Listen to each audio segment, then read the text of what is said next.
Aloha kakahiaka, everybody. Welcome to Ocean Paddlers TV's live simulcast with TNT TV of the legendary Hawaiki Nui Va 2025. Aloha, I'm Kala'i Miller, none other than the man, Rudderless Hawaii, Mr. Micah Kalama here, sharing the hosting duties with me, and we are getting set to bring you 3 days of live action from Tahiti. And Micah, I'm so stoked about this. We were here last year again, and it's great to be here one more time just to witness firsthand this incredible, the grandfather of racing happening right here live for us, and be able to bring this to the English-speaking world. Right. Simulcast with our gang from TNTV. Mahalo once again to RA Tahiti and ShopOutRigger.com for making this possible. But Micah, it's 3 days of racing. It's a big deal, and it looks like we've just had the start of day one here. This is our veterans. Yes. This is our 40 and ups. 50. This is actually veterans 40s, yes, 40s and 50s here, getting ready to go, starting this 48-kilometer course. And so it's actually a 3-day race, right, Micah? And we're going to be looking at a long course covering several items throughout French Polynesia. Right. And let's take a quick look at the overall course. Once again, this is the start of the veteran men's 40s and 50s. So we start over in Huahine, landing up in Raiatea. Then what happens on day two? So day two, we end up going from Raiatea to Taha. And then the final leg is going to be Taha to Bora Bora. But on screen, you see it's 45 kilometers for day one, 26 kilometers for day two, and then an extremely long day three, accumulating about 58 kilometers here. So 3 days worth. We have 80 plus miles of racing Kala'i. And, we're so excited because, again, we get to bring this live. If you love paddling, this is the race of all races. Here in Hawaii, we've got Molokai Hoi, which we just had recently within the last month. But right now, this is the race of all races. I was thinking about that earlier today on the drive into the studio. Molokai Hoi certainly has its prestige based on how long it's been going, that it really has an international appeal. We have a little bit more international participation. And so really it can be seen as the world champs. But all paddlers know that the race of races is this 3-day event. Right. Each leg is iron, made up of several members of your crew that you can pick a different 6 every day. Yes. But this really is the one. And, as we were talking to one of our paddling friends earlier this morning, and he was saying, to go from Hawaii or anywhere in the globe, California, Australia, wherever, to get down here to Tahiti and race at the Hawaiki Nui Va in these waters is like making a pilgrimage to Mecca. This is truly the Holy Land. And I say that as a Hawaiian who is always cheering on the local boys and always pumping up, paddling in Hawaii. But really, when this is the homeland of the best paddlers in the world. Currently.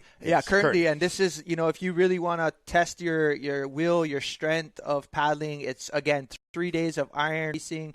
And, right now, day one, we're looking at about 28 miles. So we're looking at just over 3 hours of competitive racing. Right on screen as we're watching. I mean, it's incredible. They're leaving Huahine. They're going to make their way to Raiatea. This leg has a little bit of everything. You've got inside the lagoon, slightly out of a pass, and then, there's a lot of interesting situations here. So this is your day one. Huahine, we're going to come outside of the lagoon, cross a channel on the way to Raiatea. So, there's a lot of interesting concepts that could be spoken throughout the rest of this race.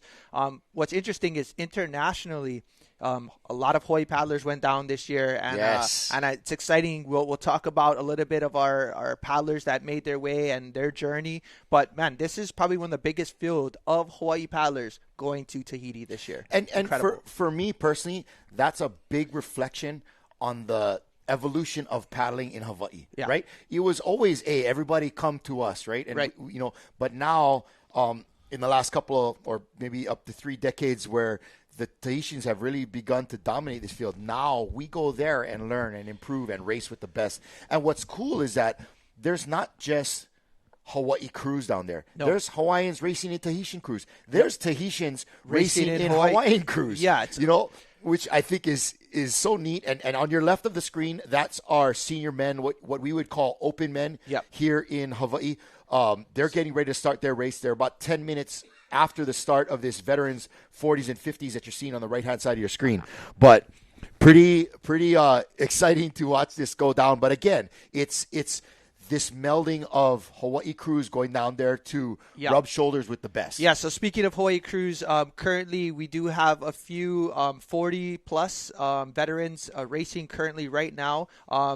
Most notably, we've got, Piki Hayward, we've got, Spencer Kuanolan. We've got a handful of 40-year-old vets in there racing with top teams from Tahiti and with Tahitians. Obviously, the relationship has grown, I would say, pretty rapid over this last decade. I would say we've gotten a lot more closer to a lot of our Tahitian families and vice versa. But currently on the line, we've got two very notable Oahu / Big Island / Hawaii crews. Okay. And we've got Team Wailea down there currently. Yes, the Maui boys. Yeah, and it's exciting to. What's up, Koa Kramer? Yeah, it's exciting. We'll bring that list to everyone, as we did find out, they've solidified their crew, and, they made their way down there earlier this week, as well as Team Hawaii 2 is also a mixture of Lanikai, Outrigger,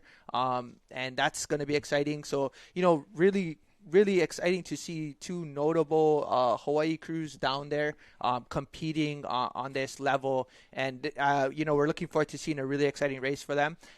Many of them have, raced there before, and so they're back this year and have a really good chance to have a really great outcome. But this is your top right here. This is what we're going to focus on. This is your men's senior race, referred to as, in Hawaii, we call it the open division, so open men, but in Tahiti, it's known as the seniors.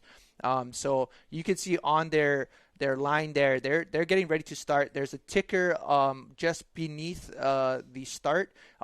So that red ticker, once it gets too close to 0, they'll go. So right now, all the boats are lined up. Your favored teams currently right now are going to be OPT. They're the inside boat. So they're the most inside canoe to the shoreline. They're paddling their infamous black with yellow manus, and they're going to be inside. That's OPT, as well as Air Tahiti, another really strong team again this year.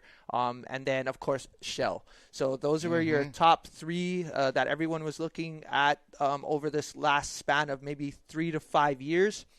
But don't count out any other crew here, because they're Huahine is tough. So Huahine, all kind of solid team. Rurutu is great. Yep. You've got EDT in there. You've got, obviously, the likes of Mataya Ahoy. You've got a ton of, paddlers. But right there, Team OPT, just getting ready. They know they're about to start. Just getting a little bit of that blessings in there.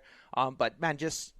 And coming off a win at Molokai Hoi, they've been doing great this year. They are favored. They won, as you mentioned, the last 2 Hawaiki Nuis. Yes. Right? Overall, yes. And it's such a cool thing you mentioned earlier about the actual trophy. Yeah, we did get some word that, if you actually win Hawaiki Nui consecutively for 3 years straight, you will have the perpetual trophy displayed at your clubhouse. Home. Yeah, your clubhouse. Cool. And they have the first chance to do that in many of years. Shell, most notably for the. I would say Shell obviously is one of the most notably clubhouses in the entire world. Everyone can refer to a paddling team. That name is going to come up, and that's kind of what the legacy is about. It's about establishing your dominance, but as well as your respect. And everybody definitely lines up. And I was fortunate enough to speak with Shell when they came in. We did some clinics with them, and David and his entire team, definitely when you feel that presence, you understand the amount of respect and notability and notoriety that they get. So it's really exciting. So it's going to be amazing. If they win this year, it'll be 3 in a row, which by Hawaiki Nui standards allows you to house that trophy at your clubhouse in perpetuity until someone else wins 3 times in a row. You don't get to take it home for the year if you win. Nope. You got to own that race. You got to earn it. 3 years. You got to get a three-peat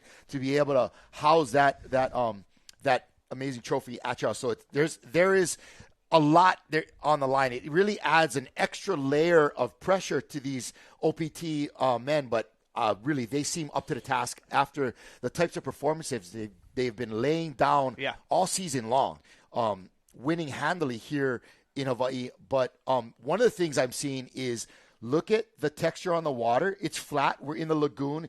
Amazing how all these canoes are so disciplined, staying in the line. You would never see that at a Hawaii race. But part of the reason is it's inshore waters. Yeah. It's very. However, look at that black flag. Yeah, the flag is blowing. The flag is blowing, and so we're hoping that means that as they exit the lagoon and get into open water. So we have officially started Hawaiki Nui day number 1, Huahine to Raiatea. This is your men's start. This is the race of all races right here, gang. We're going to be following this race, but here we go out of the blocks.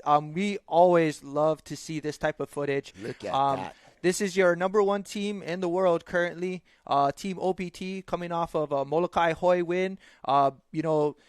Breaking a really good time in the Molokai Hoi. I think they've got like the 5th fastest time, I believe, or something around that. Which was difficult because conditions this year weren't necessarily record-breaking conditions. Yeah, absolutely, and it just goes testament to their paddling ability and technique. And but we're going to see a really exciting race. Again, this is your first leg. Day 1, Huahine to Raiatea. This is like as best as you can get it. Close up to the best paddler in the world or the best crew in the world, as we could potentially say currently. But we will find out today. This is where we see who's going to set the standard for the next 3 days. Yeah. Looking great. They've already settled into a pace. This is not necessarily a slow pace for them, but it wasn't what we saw earlier a few minutes ago. Do we have any breakdown, Micah, of some of the guys that are in this OPT crew? We didn't get their official breakdown. A lot of times the list gets handed to us pretty late in the game. Because a lot of times what happens is the decision is basically made all the way up until day of. So depending on however many is stationed in the crew, so if you've got 9 in the crew, you're going to choose your 6 that you want to start in day 1. And that's the other part about this type of racing.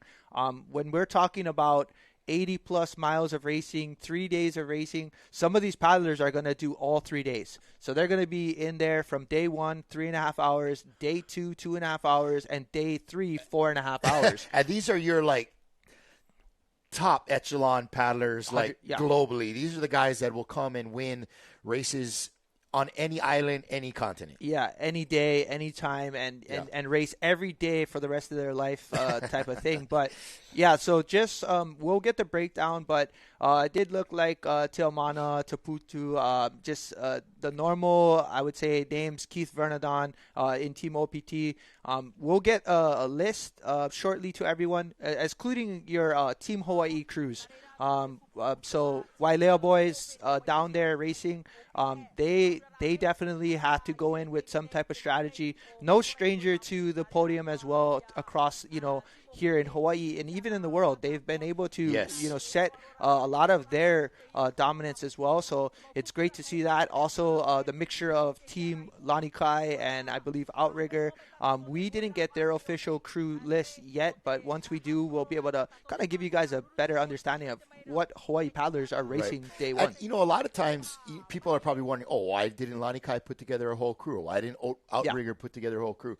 In our busy lives, for a lot of these people with jobs and families already just doing, the list of Hawaii races is a challenge to get out there and do. Yeah, absolutely. But, to be able to take a week, it takes at minimum a whole week to be able to go down here and race, right? Yeah. Because the flights out of Hawaii are only on Saturdays for Hawaiian Airlines right now. That's going to change, I think, right? Yeah. But, it takes a bit to be able to get down there and to be able to do this race. And so sometimes it's hard to have everybody on the same page and be able to put together a whole crew, which at the same time is certainly a commentary on Wailea. When I hear those guys talk about their dedication to that team, their dedication to each other, there's a lot of this like use of the word brothers and commitment and building and really like a dedication. And that's one thing to do as an individual,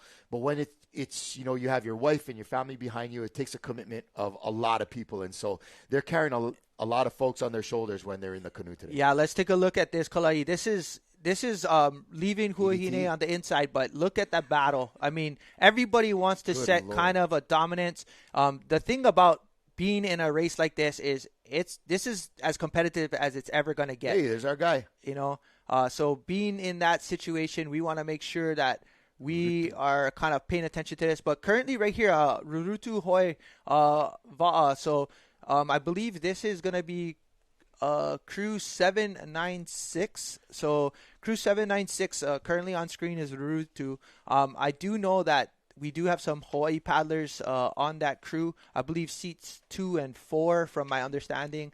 I believe that's going to be Spencer and Kua on that crew. So that was 2 potential Hawaii paddlers on that list. And, I'll get further updates. But we're going to be shuffling back and forth from the veterans day start off, which, again, they're 15 minutes into their race. But the open men or the senior event has just kicked off. We're 5 minutes and 30 seconds in, and we're going to see the initial battle. If you guys are looking on screen, Shell is in the all yellow, kind of that shell yellow. They're pretty much at 5 minutes and 30 seconds. They're actually sitting probably closer to 16th place. But again, we're only talking about 2 to 3 canoe lengths. Here's probably one of your more favored crews. This is Air Tahiti, none other than Hotu Poroi steering that boat there. They have definitely a really strong crew. They are also a team to look out for, a team to watch out, as they have definitely been putting on some really good podium finishes. Most notably, they have Kyle Tarafao as their team captain, and of course Hotu Poroi. The two of them have been, trading off a lot of wins throughout the year on the V1. So some of your, races that we've seen prior, obviously those two names are easily going to be mentioned. I believe they might have a few other strong paddlers, like I think I saw a picture with Hititua in there, Manatea, Bupont. So just really strong crew. And, over the years, I've guaranteed my commitment to learning all of the different types of ins and outs of these crews, just to kind of see how everybody's kind of going to fare, because the more you get to know the paddlers, the more you start understanding what goes into being a top tier athlete at this level. And these paddlers, man, we're watching basically split images of everybody in Tahiti. It's incredible, Kalai. And this Air Tahiti team was runner up last year in the 2024. So they obviously are continuing to build on a really strong program. Again, OPT was our winner last year, and Shelva'a came in 4th place. So this is really, they're still so tight, and it gives you an idea of the level, even just to roll up to the starting line in this race. You're with the best of the best. There's not like there's people just kind of throwing their name in the hat and they're way in the back. This is kind of a real high-level field all across, right? And so some of these crews are really starting to kind of stretch out and enjoy. But you can see, as in typical Tahitian fashion, they are constantly feeling the water and adjusting their stroke to it. It's amazing to watch the level of feel and the level of adjustability in their stroke, rate, catch, pressure that they can have as a team.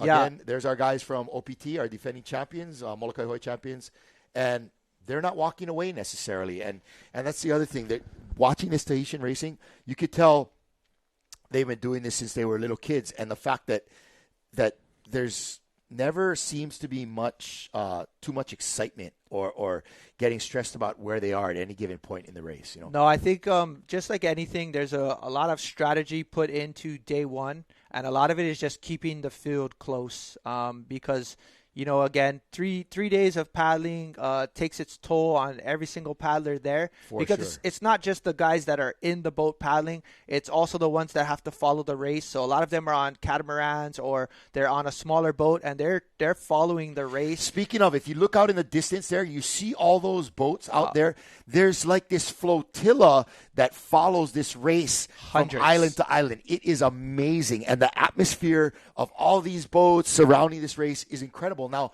remember, this is an iron race, right? Yeah. Because it's multiple days, there's more than 6 members per team. But on any given day, only 6 paddlers will race. Right. But so none of those boats are necessarily like support boats for the crew. Not at all. They're just people that live in Tahiti, have flown to Tahiti, and are just there to enjoy this. This is like their Super Bowl, Yeah, this is their Super Bowl, and it's an unreal, incredible race.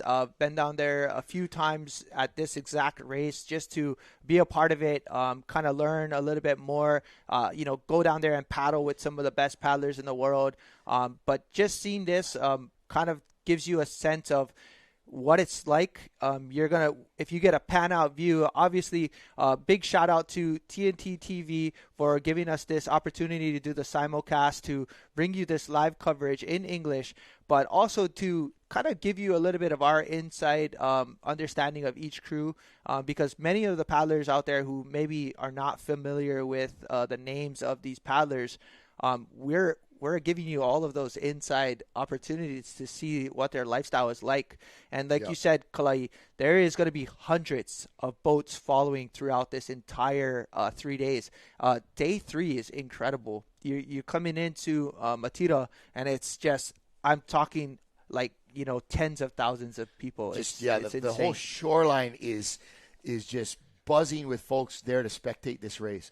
And so they've made this turn on the buoy there, the green Sprite buoy, and they're headed now out the pass towards open water where, we'll see how each crew surfs and where it really kind of becomes a little more dependent on that steersman, right? Right now it's kind of easy, flat inside water. Of course, the steersman is always playing a role, but now they're going to be really trying to surf some waves out there, and with that wind, hopefully means there's some action out in the water. Yeah, so it looks like right here on screen, I believe this is going to be a boat from Huahine. I believe they're just paddling, one of Atak's boats called the Well. It looks like it could be, again, a boat called Rurutu. We don't know exactly the number of the boat guys, so we can't give you the exact names of the paddlers in there. But as we move along, we'll be able to give you a little bit more updates on who's leading the pack. We'll definitely get some updates on our Team Hawaii paddlers down there.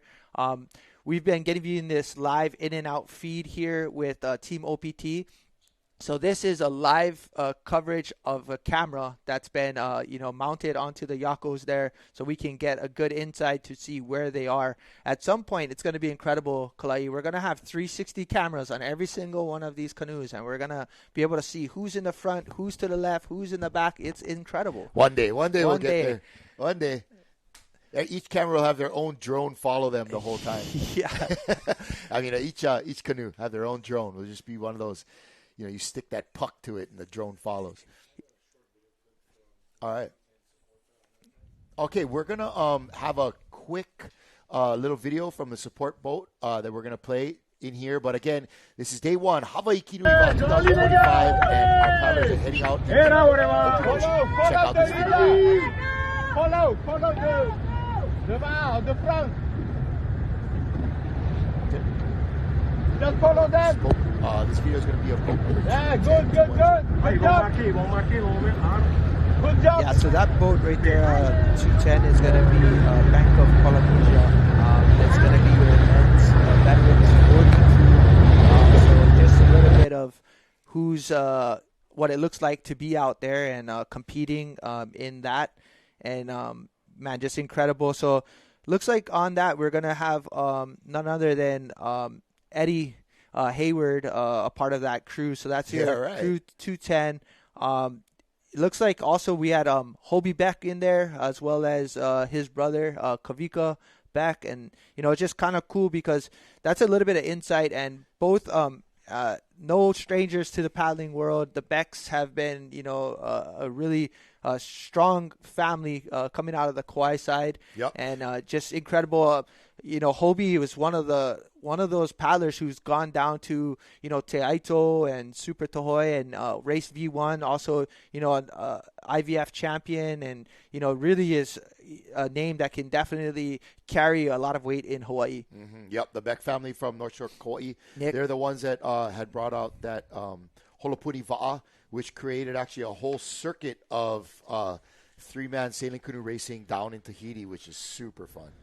Yeah, definitely, man, the Holopuni is great. Here's our standings right now. We have EDT Va'a, Team Air Tahiti Nui Va'a in second, but really that's not super important. You're going to see how close they are as they get out into the water, what kind of texture they're going to find, and how they're going to be able to use it. But everybody is still kind of real close. You see that? So there's our starting line. They've made it through that inner lagoon and have just taken this left turn out the pass or out the channel, getting into open water where they're going to kind of head off to the right at an angle towards Taha'a at this time. Some of these graphics, it's just incredible. So right now we've basically hit a distance of 3.7 kilometers. We've got a long way to go. We're only, again, 15 minutes into this race. This race is a little bit on the longer side, but right here we're seeing that there's basically 3 different types of paths that you can take. We can either do the beeline, straight, direct shot, or you can go inside towards Taha, which is to the right, or left, Kapoa. So you can kind of, there's 3 different routes, and at some point people will decide, kind of like in Molokai. Right. Did I go a little north? Yep. Did I go south? Yep. Depending on the tidal current. Wind, of course, is always a factor, right? You want to be able to surf down into a finish. Always do your work early a little bit if you can. Again, this is Shell Va'a right here. Yeah, this is Shell Va'a, steered by, looks like none other than Rete Ebb. Rete is just a really strong paddler, had some really strong finishes in the V1 this year, a part of that Shell crew in Molokai. But right here, How beautiful that is. Yeah, good Lord. Incredible. So we're leaving Huahine, making our way to Raiatea. Man, this is why we talk about paddling and what it's going to be like. But check out all of the flotilla to the outside. On the right-hand side, you see a lot of your support vessels, and obviously there's the remainder of the paddlers on those boats following their crews. They're going to be taking their time across the channel right now. But it's just incredible to watch how these crews will operate. We do Alex Cam. Looks like it. Ocean paddler Alex Cam. He's flying his drone there for us to get this visual. So big shout out again to TNT TV to allow us to have this simulcast. Our team down on the ground and actually on the water. We've got Ocean Paddler TV there following a handful of crews, as well as giving us this live drone feed. Big shout out to our producer Alex Reinprick. He's down there. I believe that's him flying the drone. We also have one of our cameramen, Kenji Kosada, FBI guy. He's down there as well, doing it. Any of you paddlers that have ever been interviewed or seen us do something, you might know one of, if not both of those guys. But again, there's definitely some texture on the water out here, buddy. Yeah, and they're calling for some really good winds, 15 knots. So we're looking anywhere between the 20 and 30 mile per hour wind range for the rest of the entire 3 days. We do want wind when you're paddling in a longer race. Wind definitely creates a little bit texture, especially if the wind is side or behind you. Day 3 is going to be pretty much a downwind run, east winds. So we're going to be seeing an exciting race. It looks like right here on screen, it might be Hino Laurea. I'm not too sure, but man, all of these crews are, top athletes and are going to put their test to this, or their skills to the test. But on screen right here, Manihi. This is Manihi Va'a. Right here is just, looks like they're kind of doing maybe that center line. They're just going to try to get into the open, stick with the pack, make some moves as they can. Just like any type of racing that we've covered over the handful of years, every crew has an idea, except for when you finally get into the situation, you're wondering if the idea is going to pan out. Then you just got to react, right? Right. Then it's like, puncher's chance, right? And you just got to get out there and do what you can, reacting. And that happens a lot for the steersman. He gets out there and decides, hey, this is where the water's flowing. This is what I'm feeling. Oh, there we go. A lot of times the experience helps. Right there, Nui Va. So Nui Va, there's your team there. There's going to be 11 on the team. I believe you can go up to 12 for each crew. But there's your 11 crew members on there. There's only 6 in the VA. It's going to be hard to make out people and their faces unless, over the years you get to know them. But Manihi has definitely been in those top 10 for the last handful of years. We've called them over and over again. Pire Va'a, just on the inside in that white and orange canoe, that's going to be none other than Stevie Boy, Stevie Teotata's family. A lot of them come out of the Pire boat, so you'll see that. But right there on screen, 146. For those of you that are following and you're looking for any Hawaii paddlers, if you see boat 210, that's going to be your men's 40s. That's Eddie Hayward. He's going to be on there. He's paddling with the Tahitian crew. That's Bank de Polynesia. We've got none other than Kua Nolan and Spencer Kamaoa Smith from Hawaii Island or Keokaha men. They're going to be on Rurutu's 796. Again, they're actually paddling with the open men. So that was who we saw earlier in the green boat, Rurutu. So they're on there currently. Hobie Beck is paddling with Fariara. That's going to be your men's 50. They didn't give us a boat number, but I believe he was on boat 60, if I'm not mistaken. And then, again, we got Felipe Carvalho. He's paddling with Mataya on the men's 40. So, nice. And that's going to be canoe number 11. So that's just a handful of just our Hawaii paddlers down there. Just kind of sprinkled. Those aren't even Hawaii teams. No, right? No, not at all. They're paddling with Tahitian teams. So the cool thing that's been happening, I think, over the handful of years is we're getting the opportunity to do a lot of exchanging.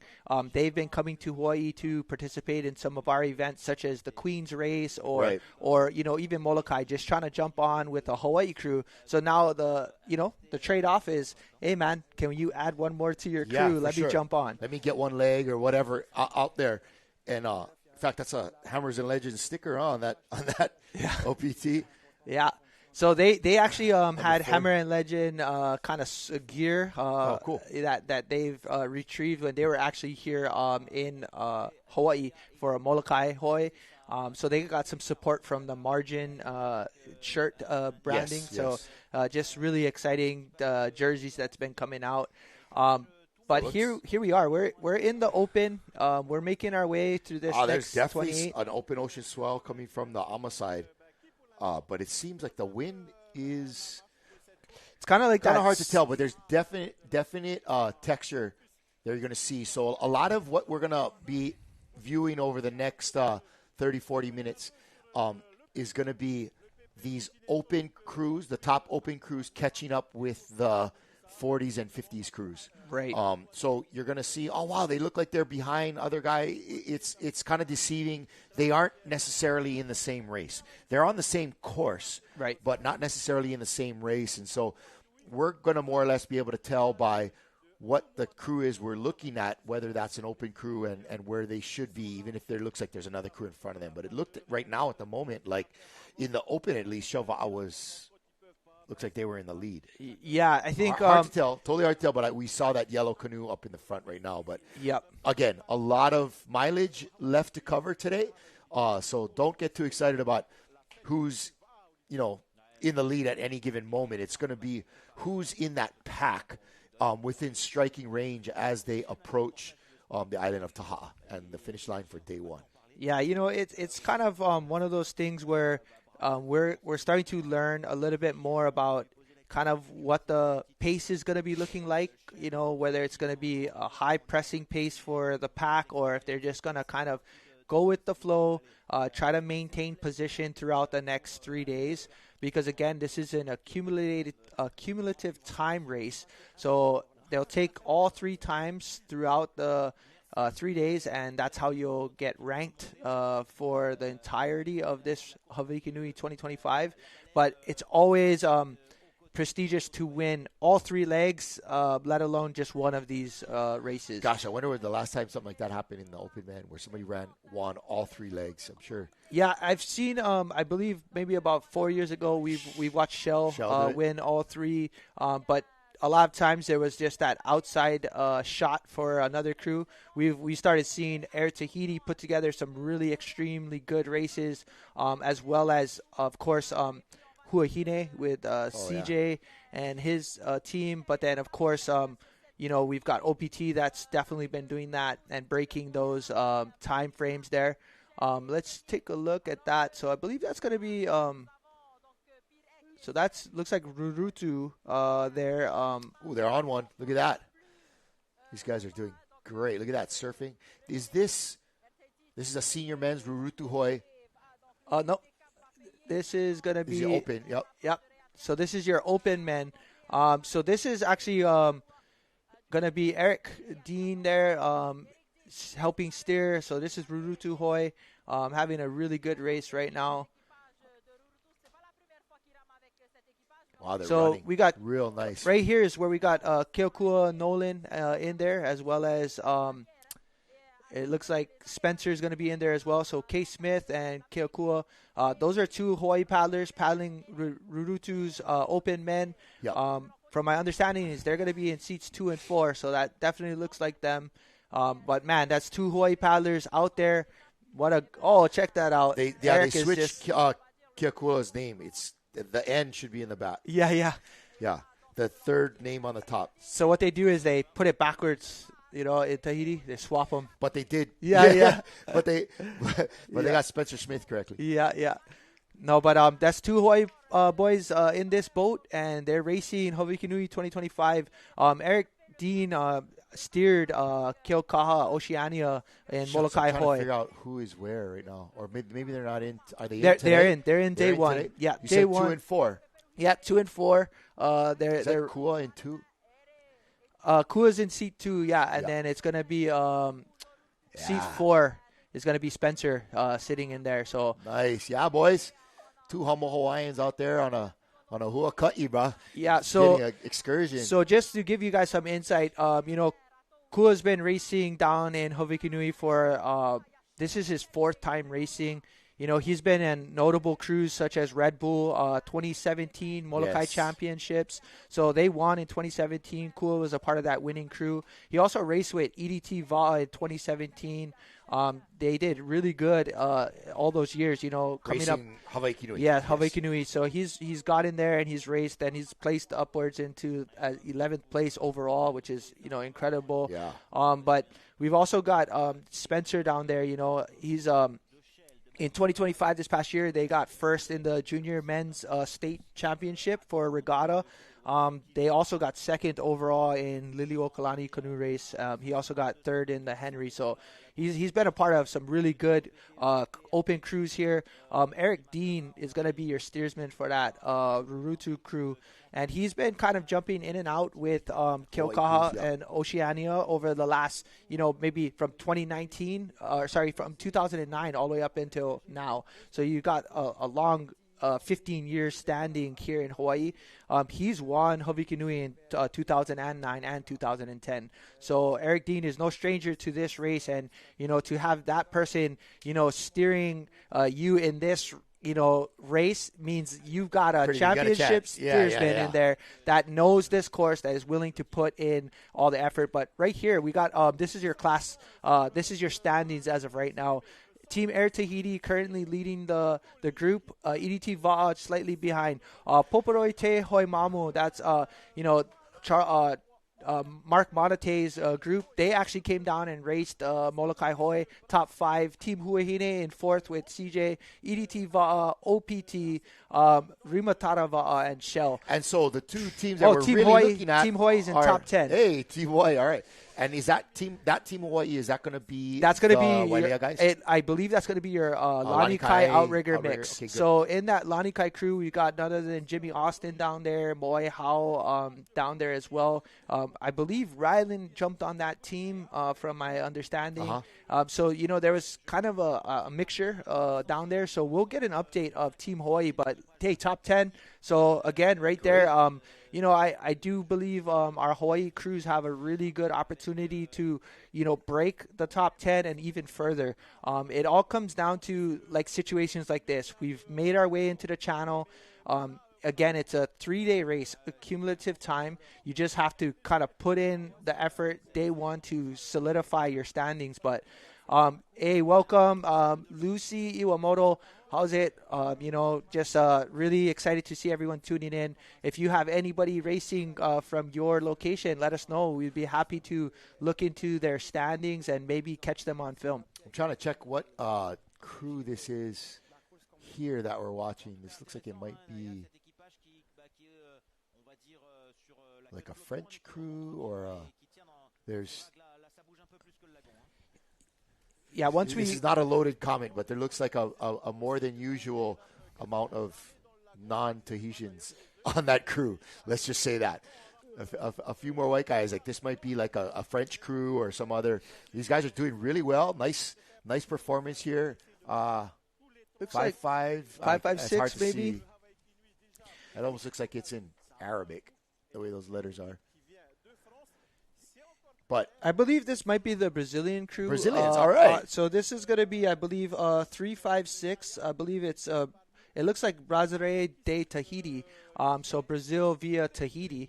Okay, I see it right there in the middle, underneath 3 and 4. So this crew, it looks like a mixture of some Brazilians and some Tahitians. So, Brazilians that came on the scene for paddling, I mean, they've hit this paddling scene extremely hard. Gosh. And, they just hosted the IVF World, I believe, Sprints.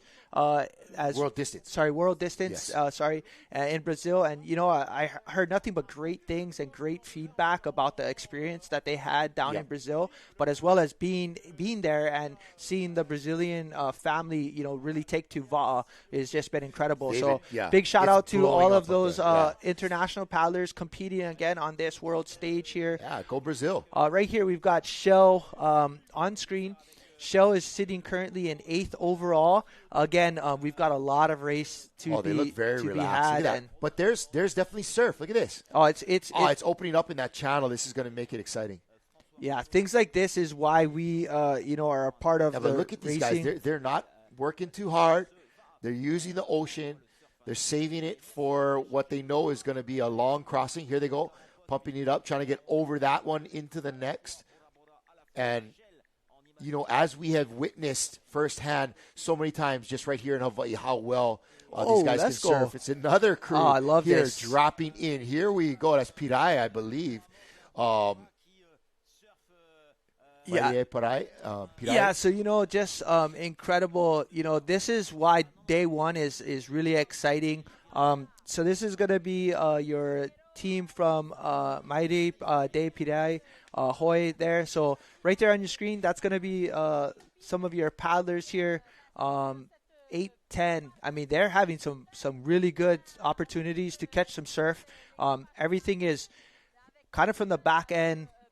Everything is blowing from behind. So we got a little bit of the downwind run. The wind is coming slightly east.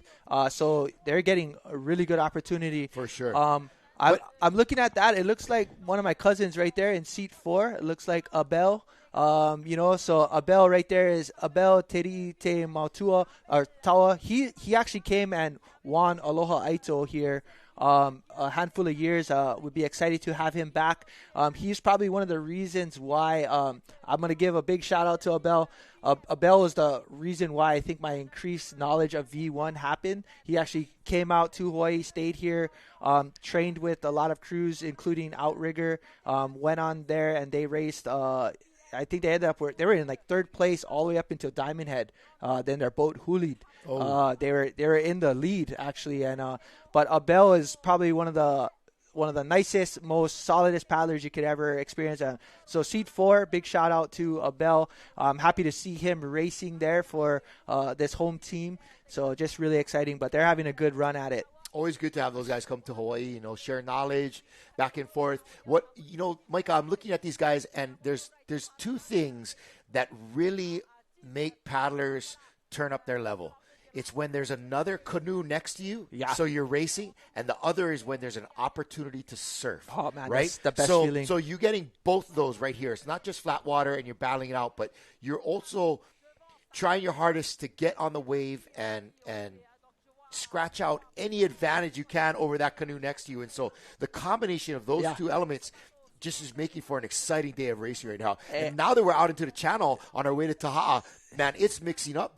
That could be Hawaii waters almost, when you look at the level of bump out there. It's not that flat Tahiti stuff that we're used to thinking in our heads. Yeah, everybody, that you talk to, they're like, oh, Tahiti's inside lagoons. Sorry. No, just like you're saying, I mean, this race is right now, this is all about the surf right now. They're getting a really good opportunity to catch a lot of good bumps, try to get as much as they can out of it. I will say, so when we had Aloha Aito 3, Abel actually raced it and won it. He won it on like 102-degree fever. It was like insane. He raced from Maunalua Bay to Sand Island and just crushed the course. Was so far ahead of everyone. It was ridiculous. And that just goes to show what kind of level these paddlers are at. Oh wow, Troy! Mahalo for that, Troy. Hey! I was in my Timmy yesterday. He's actually paddling the V1. Yeah, we got him back in the canoe. He's running, and he doesn't know it yet. He's gonna race. He's gonna race Aloha Aito one of these days. He doesn't know it yet. Is the key phrase there? Yeah, that's another thing he doesn't know yet either. We're gonna sign him up and just send him out. Back in the Timmy yesterday, doing some little downwind runs out in front of the house. It's good stuff, good fun. Really enjoying that V1. It's teaching me a lot of stuff, and sometimes I don't even I'm trying to figure out what it's teaching me. I know I'm learning something. What I'm learning, I'm not quite sure. Was that what I was seeing? I don't know, but it surely is fun to have something without a rudder to just kind of. So let's take a look. Currently, looks like we got maybe a couple of issues. I think possible huli maybe, but we'll get an update. It could be, or even it looks like they're doing a fixture on the boat. So for those of you that are watching, a lot of these boats are, so this boat right here is 56 Fareihi. We'll get an update, but a lot of times there could be some issues, lashing issues. It looks like maybe the ama might have came off. So for those of you who have never paddled, this is a part of racing, and this is the thing that I personally I like this part of racing because it comes down to a lot of things. You have to rig your own canoe, and with that, it comes with rigging with rubber lashings.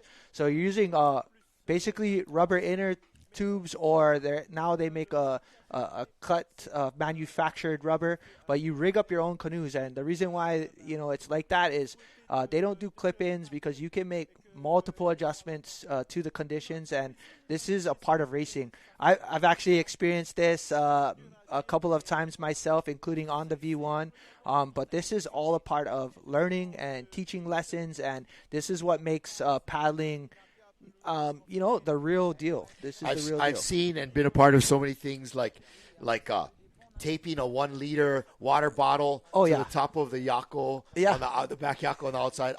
Keep it heavy. Dive weights, freaking anchor chain.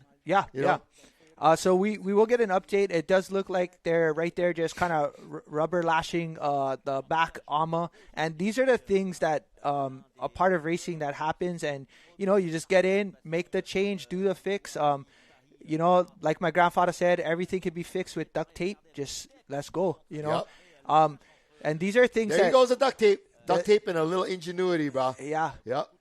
And so basically at this time, they got a crew in there. This is probably some of their team members that jumped in. Just get the boat running, just make sure everything is on sound. And, this is racing. This is what it's about, and, unfortunate situation, but they'll get back in there. The boat is still stable. It's still fine. We did have some experiences. How's your support boat? Good on you, boys. Good on you. Do you see the way that one guy was wearing his life vest? Yeah, that's pretty good. I don't know if that's the Coast Guard approved method, but I like the ingenuity. These guys are bailing. They're taped up. They're back in. They're ready to go. This is like coming off the field, getting your ankle taped, and you're back in the game, And again, right now they've got a good opportunity for surf. They can still get on a good line and make up some time. But there's boat 56, Faraihi.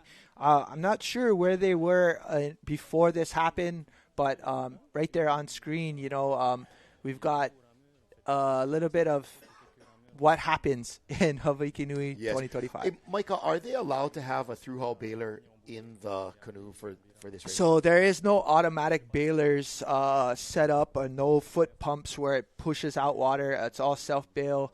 Same thing in Hawaii. Okay.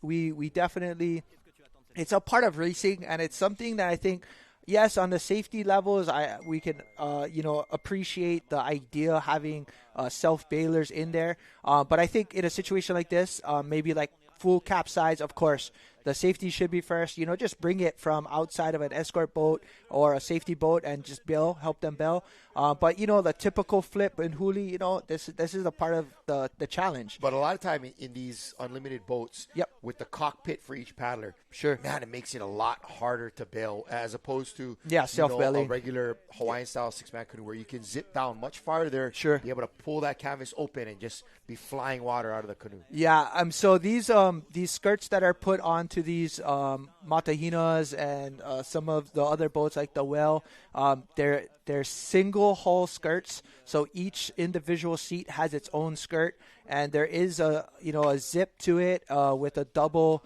Velcro sided, so it definitely keeps a lot of the water out. But like you said, if you do huli, you're hoping that when you huli, you don't actually, here we go. Little get runner, caught too much. Crew 118. Nice.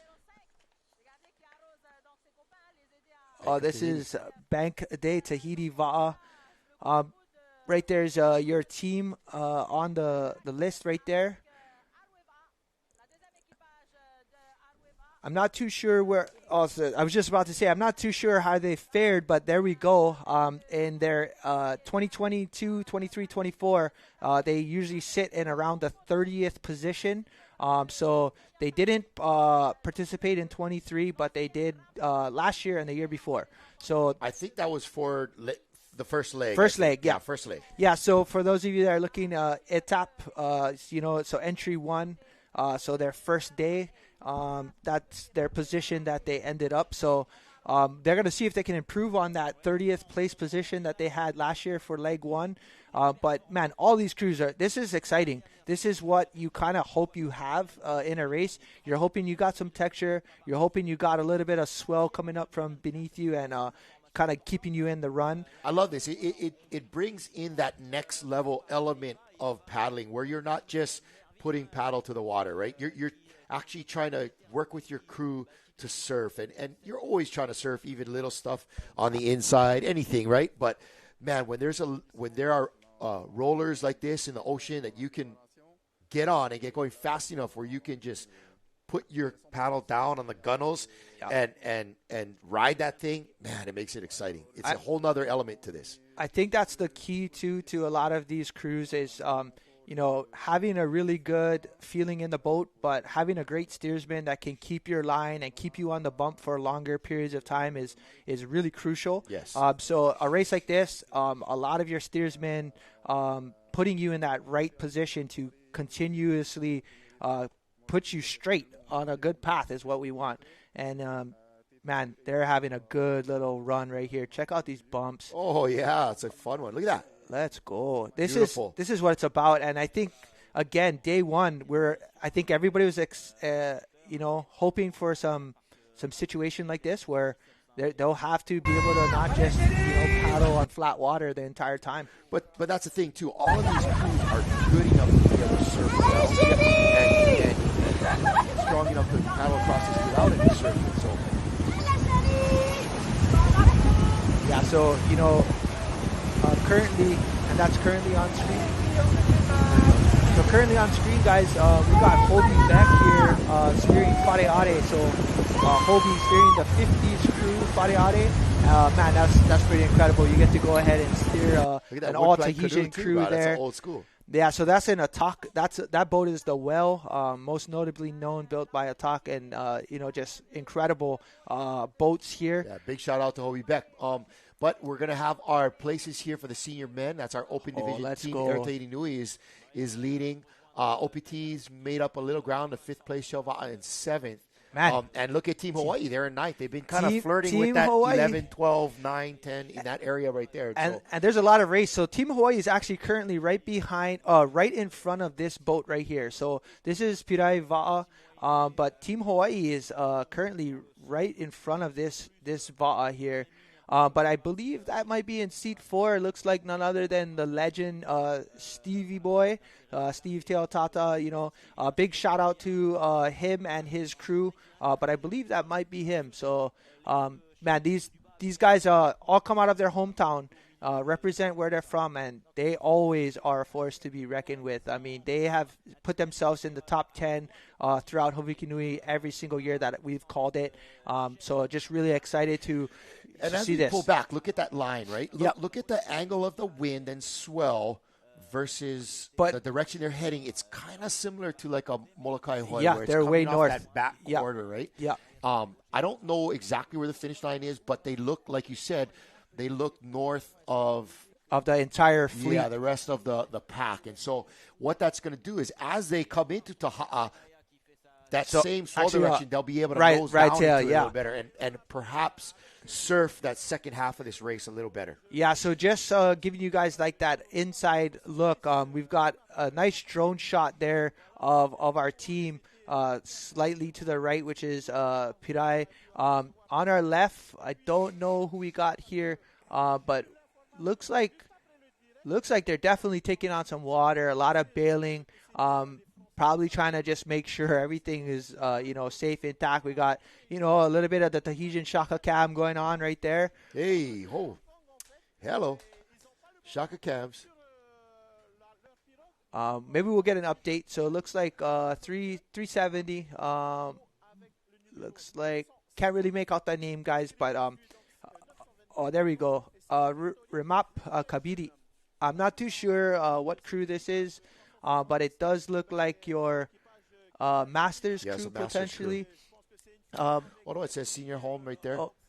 Senior man. Yeah, no, senior. Sorry, I did see that. But it looks like a Masters crew, when you're looking at the names. Unfortunately, there we go. So looks like last year they didn't get a crew in there, but in 2023 they were 54th overall. So again, just trying to get in here, try to get some improvement. We'll see where they place moving forward. But you can see there's some really good texture on the water. It's not to the point where it's going to be too much of a hazard for a lot of these paddlers. But what it does offer is a lot of good opportunities to get situations like this where they'll get on a bump, up the rate, slow it down, kind of get a little bit of breather.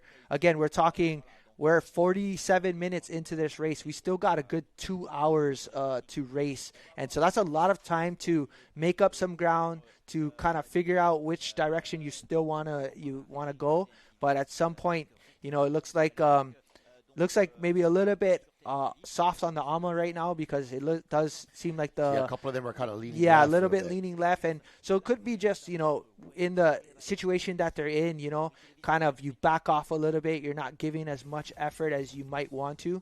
But it looks like we're going to just take a quick little commercial break, and we're going to be back to you guys live. So stay tuned. Commercial break coming to you now.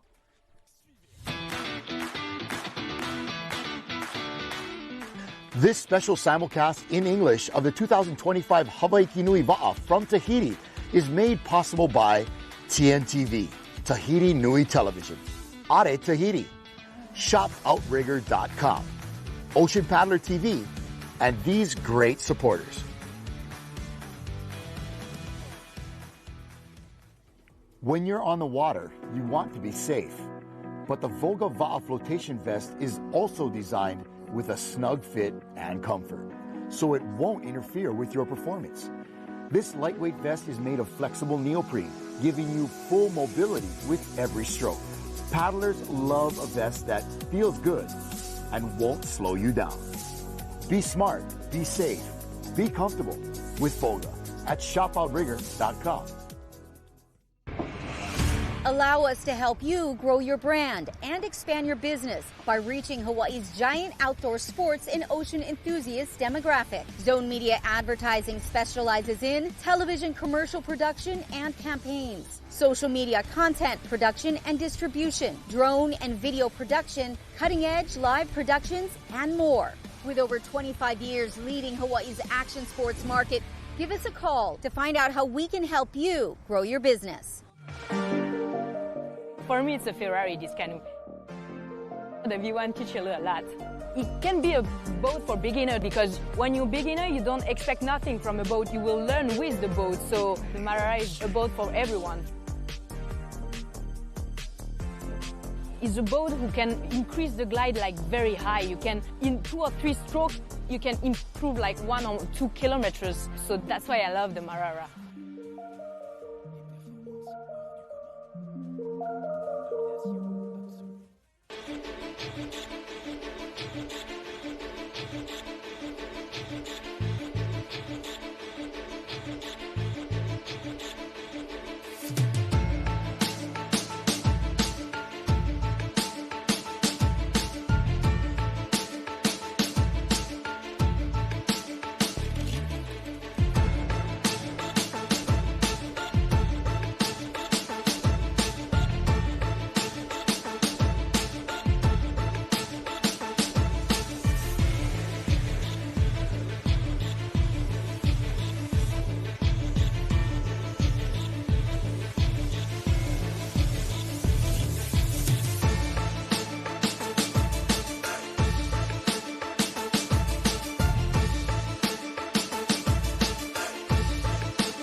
Envoyez dès maintenant ADT au 75 00 ADT au 75 00 et vous repartirez peut-être au volant Delhi pour une fin d'année festive et 100% électrique. Retrouvez tous les jeux et les noms des gagnants sur mail.tntv.pf.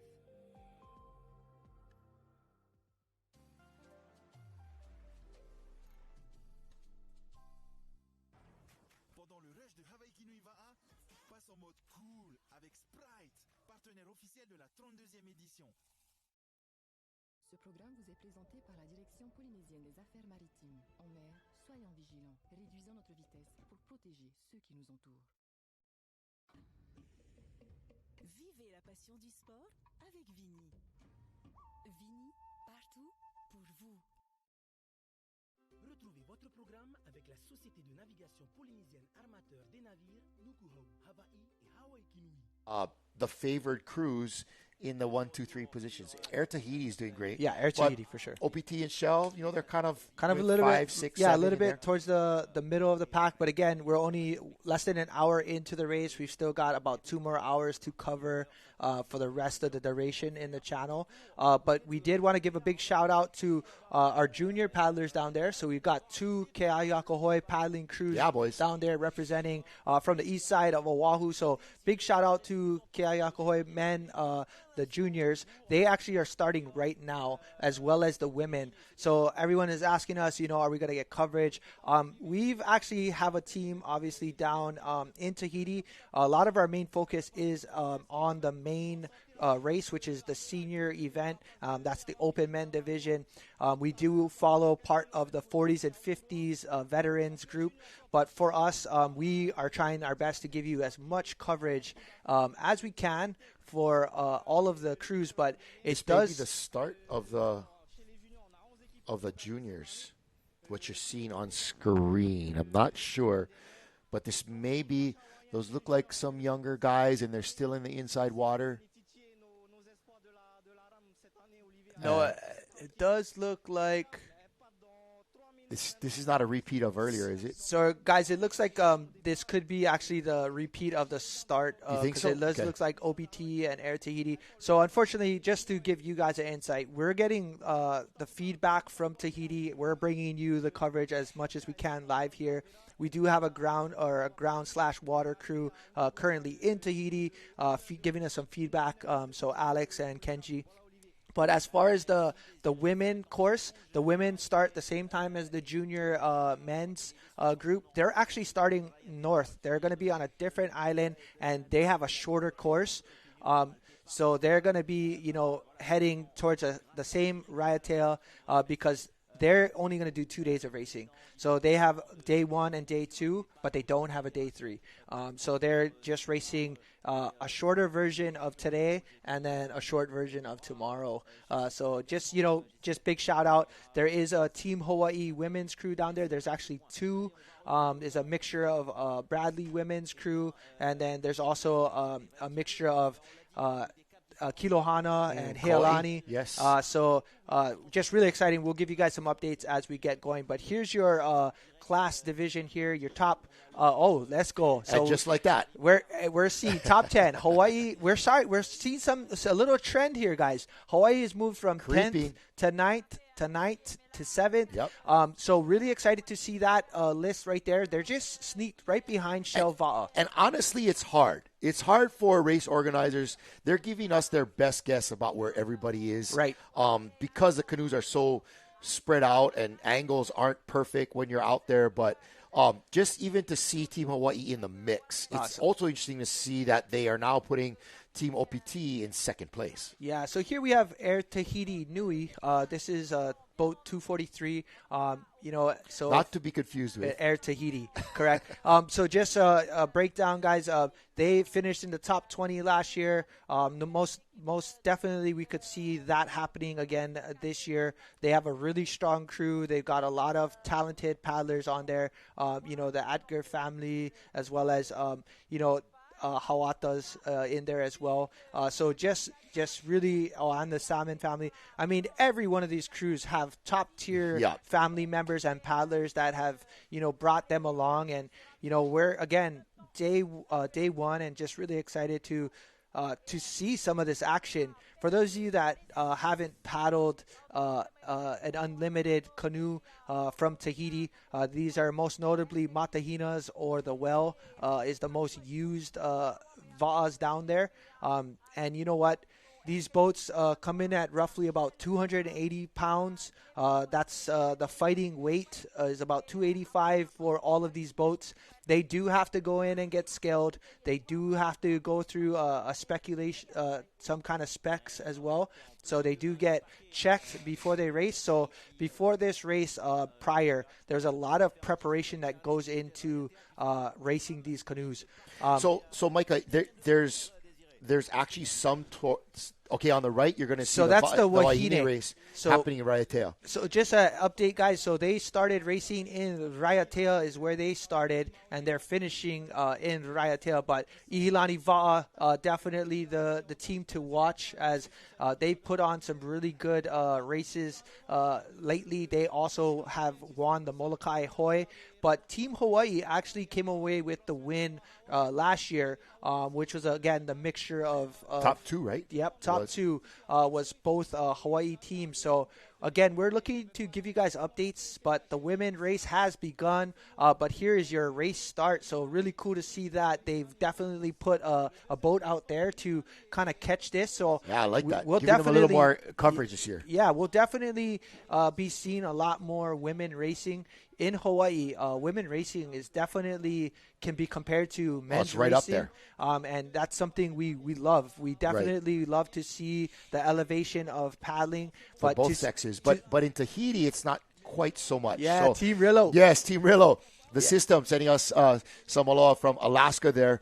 Yes, our girl, Violet Cinderillo Carrillo, is down there racing on one of the Team Hawaii boats. Yep. But I think it's notable that Ilani won this last Navahini Okekai, right? And so they're really going to be the team to beat. Like, they came to Hawaii waters Yep. and beat Hawaii's top crews. Whereas last year, Hawaii went down to Hawaiki Nui and beat them there. And so we'll see what crew is able to go down there and do it this year, and if the Hawaii can put together a crew. But that crew that won here for the women last year from Hawaii was a Bradley crew. Correct. And there is not a straight Bradley crew there this year. No, there to my isn't. knowledge. Okay. That I understand. I know Beata is down there with a few other of the Bradley women, but I'm not too sure exactly. Hawaiki Nui Va is there racing on the crew. But I think Koulu's actually racing with Team Hawaii, right? With Team Hawaii. I think it's going to be with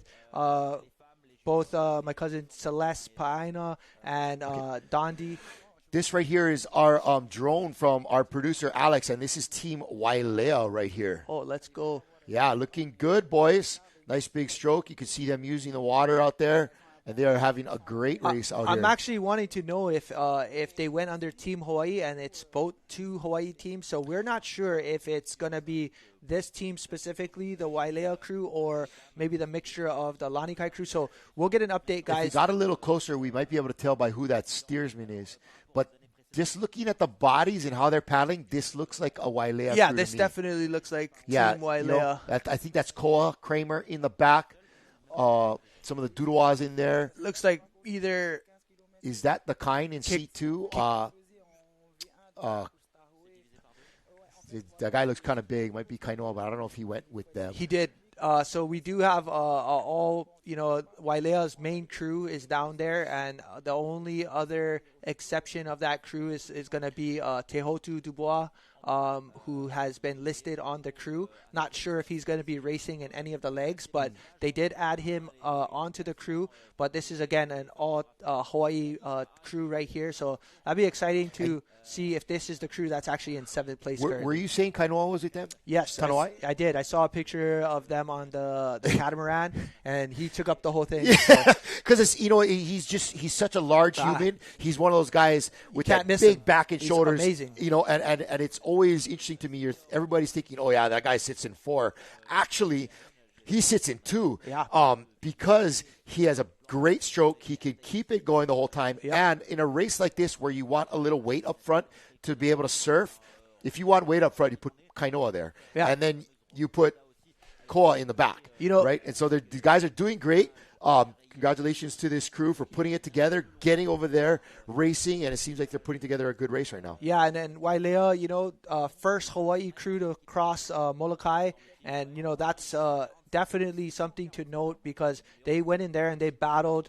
Being the first Hawaii crew is just extremely respectable, and, we're definitely proud to know that we definitely have some really strong Hawaii talent, and this group has done really well. They actually also raced Pailolo, came second overall. They ironed it in the Matahina, but they definitely have put together a great crew to represent and be down in Tahiti. So we'll get an update where we'll find out which Hawaii crew is actually in 7th place, whether it might even be another Hawaii crew that we weren't sure about, or if it's these guys. And right now it looks like it's a little overcast out there, like the sun is hiding behind the clouds at the moment. You can see there's definitely some cloud cover to be had out there, but one of those kind of races where I'm sure these paddlers are stoked to be getting a little bit of a reprieve from that hot Tahitian sun. Again, this is Ha'a Manino Hoi, crew number 882. We're not sure on their placing at the moment, but looking good out here. This is, again, the senior men's race. We are just over an hour into this race. It'll be a couple more before they're finished. And it's the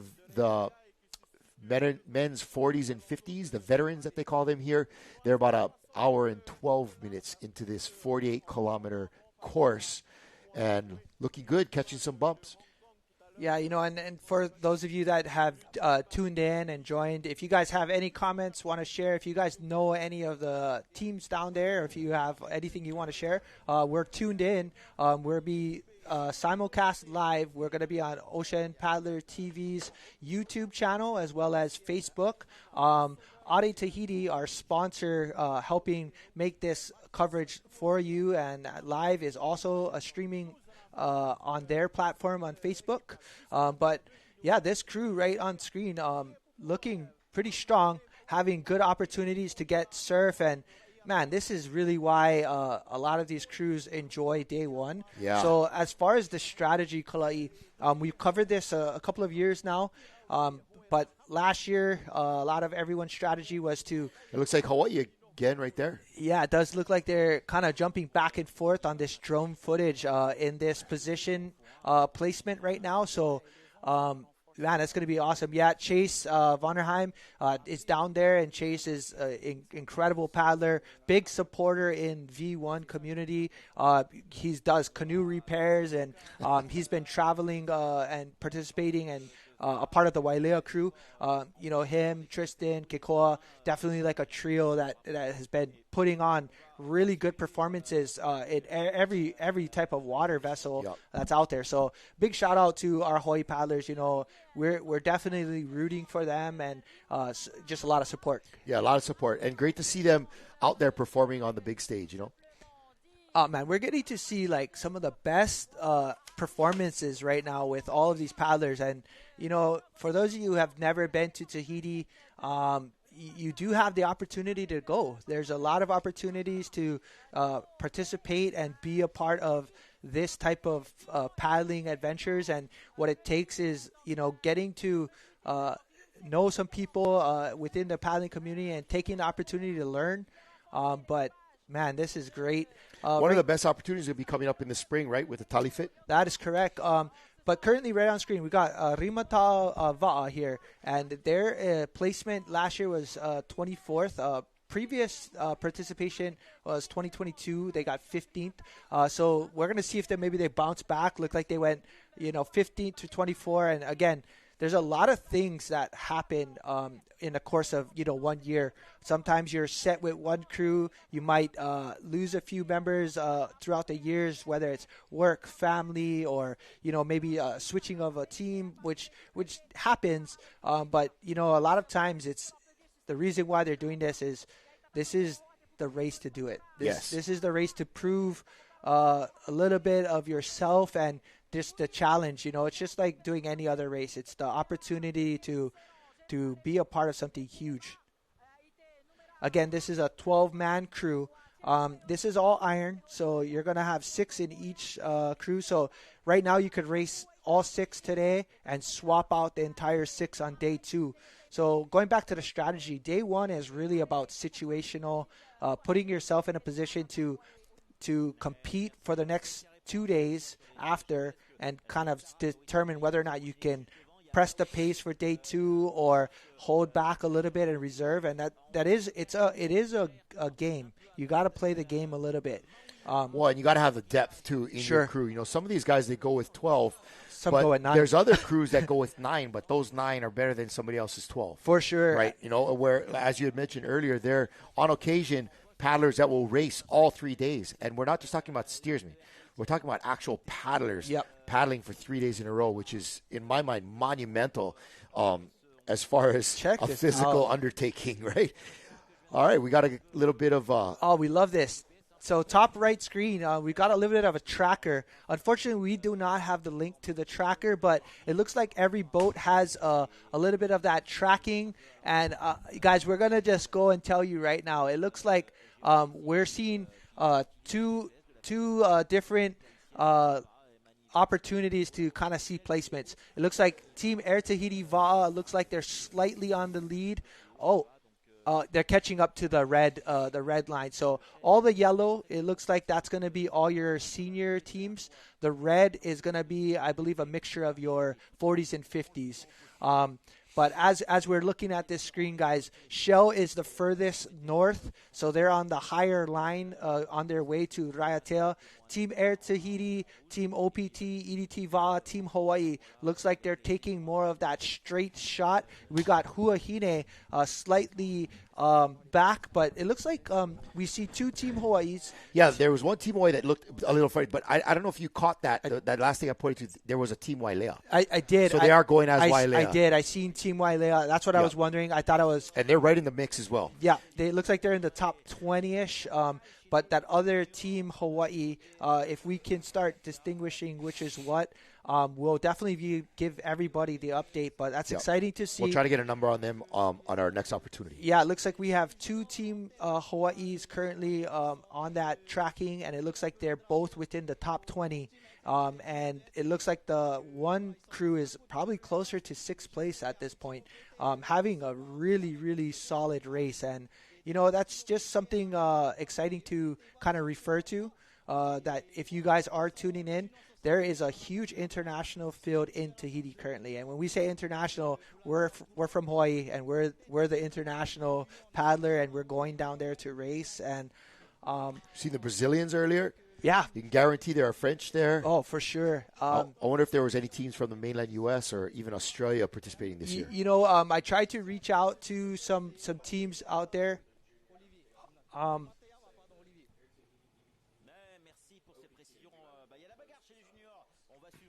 So it looks like we did have our junior division, our junior boys are down there. We did get update that Big Island Junior VA team is down there. That's a team that's been absolutely crushing it this past year. They are so darn fast. Watching them come in tops in their division at the Liliuokalani. They had a great performance in Molokai, Hawaii. These are young kids, some of them still in high school. But we just got an update from their coach that as they're coming out of the pass, they are towards the front, hanging with crews the likes of EDT, OPT, Shell, right in that mix-up at the front of the pack, and we expect nothing less from those guys. That's young men like I'm hoping he's down there, Marcus Lizaraga. He might not. I don't wonder if they let him off from school for this. You got Kainalu Balanga.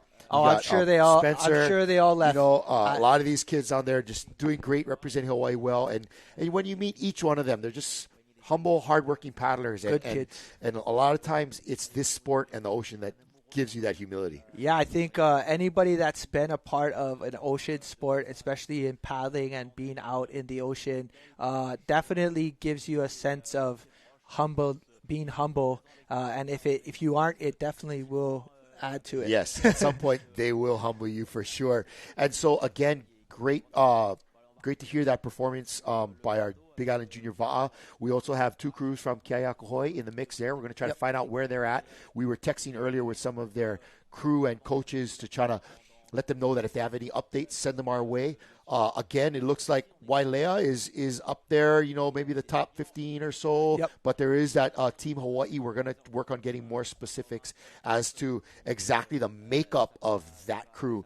But they're doing great and probably like 6th place overall. Yeah. It's interesting for me to see a real high line by that Shell Va'a crew. And they don't seem to, they are high, but not necessarily behind. Right. So again, as you reach into the channel, as we've stated before, it seems like you could take about 3 different types of courses, a more northerly track, a more direct pass, or a more south. And a lot of times what's going to dictate that is you have an idea of what you want to do based on, either prior experience in racing those conditions. But realistically, that's really what it comes down to. So right now, this looks like based by the background and stuff, this is some footage of the juniors here putting on their race in Raiatea. Great work by these guys. There was a question from one of our followers on Facebook about navigation aids. The only aids to navigation other than the suggestions of your chase boat is going to be the eyes and the feeling of that steersman. You're never so far away from an island that you cannot see your destination. Right. And so a lot of times, based on their experience, they're going to be knowing that, hey, I head for the highest peak of that mountain, or I head for the middle part of that flat section, or whatever it is. That's kind of how they're navigating. They're feeling the water and trying to do their best to balance course and the ability for that canoe to surf and make use of the ocean that's out there for them. And so again, it does continue to see like Shell Va'a is in a lead up there. OPT with a more southerly course, more rum line, they would say, is in 2nd place. And again, great to see Team Hawaii in 6th place. We're going to guess that's a combo of our outrigger Lanikai guys. We're going to try to get some names and for you, but definitely shout out to them. Wailea doing well is also, and looks like Popora Tehoi Mamu is doing good too. They're always a solid crew. I've been able to experience a lot of paddling in Bora Bora, and meeting Mark Monate and being a part of some of those paddling community. They have a really strong core, and I mean, they're coming from the outside, and they have done really well. Last year they did extremely well. This year they look like obviously they have the same type of opportunity. Shell again is on a more northerly track. Looks like they put them in first, but if you followed that tracker earlier, it could have went either way. But at this point, it's really exciting to see Hawaii is just right there in the mix, and the opportunity to think about what could happen is the placement is where we need to find out what day one's going to look like. Wow. It looks like a little farther back in the mix, there is a squall coming through that course line. Man, conditions, again, this is Tahiti has everything, especially in their channel. Anything can happen. But here we see our veterans 40s, Mato Urava'a. Looks like they're definitely catching some gas right now. Looks like a really strong squall that passed is right over them, actually.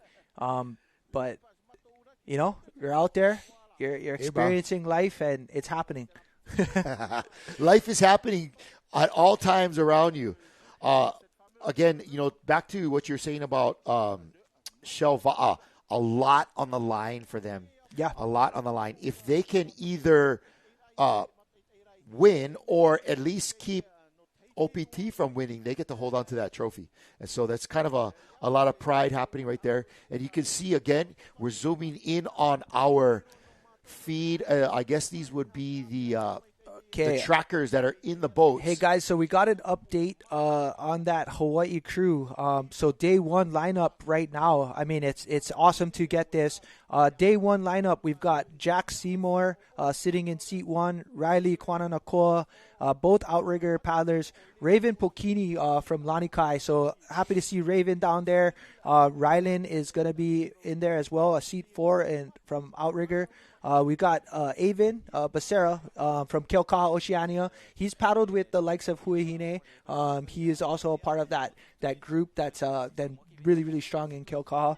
Seating seat 5, and then you got another than Jimmy Austin steering that boat. So, Jimmy, come on, guys, bump. So they are 647. Kalai's giving us the reenactment of his brother. Right here, guys. Right here. His brother, yep. Jimmy. Oh, beautiful.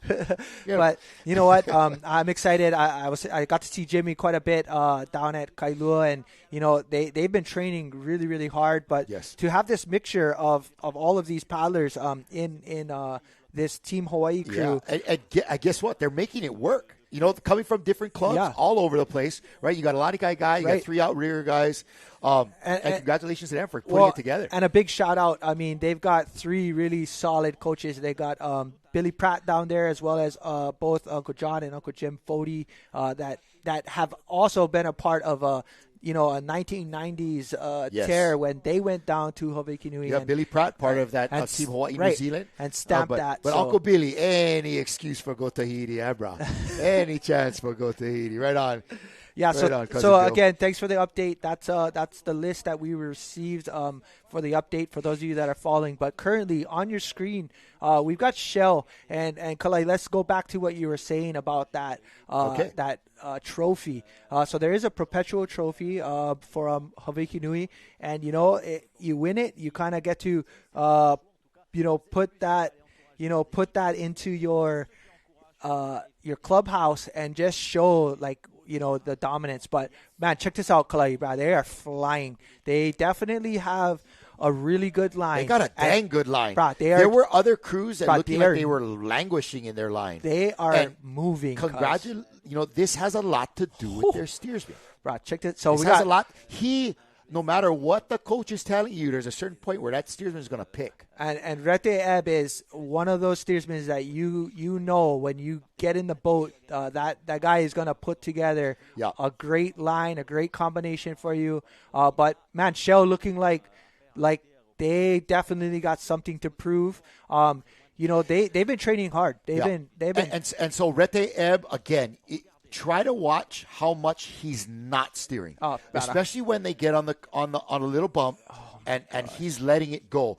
If he's able to let it go as he did just there, less friction, the canoe surfs better, and it means that he's allowing that canoe to go where it wants, and it wants to go where he wants it to go. Clinic. So that it's just much more efficient, and it means he's set up the line better.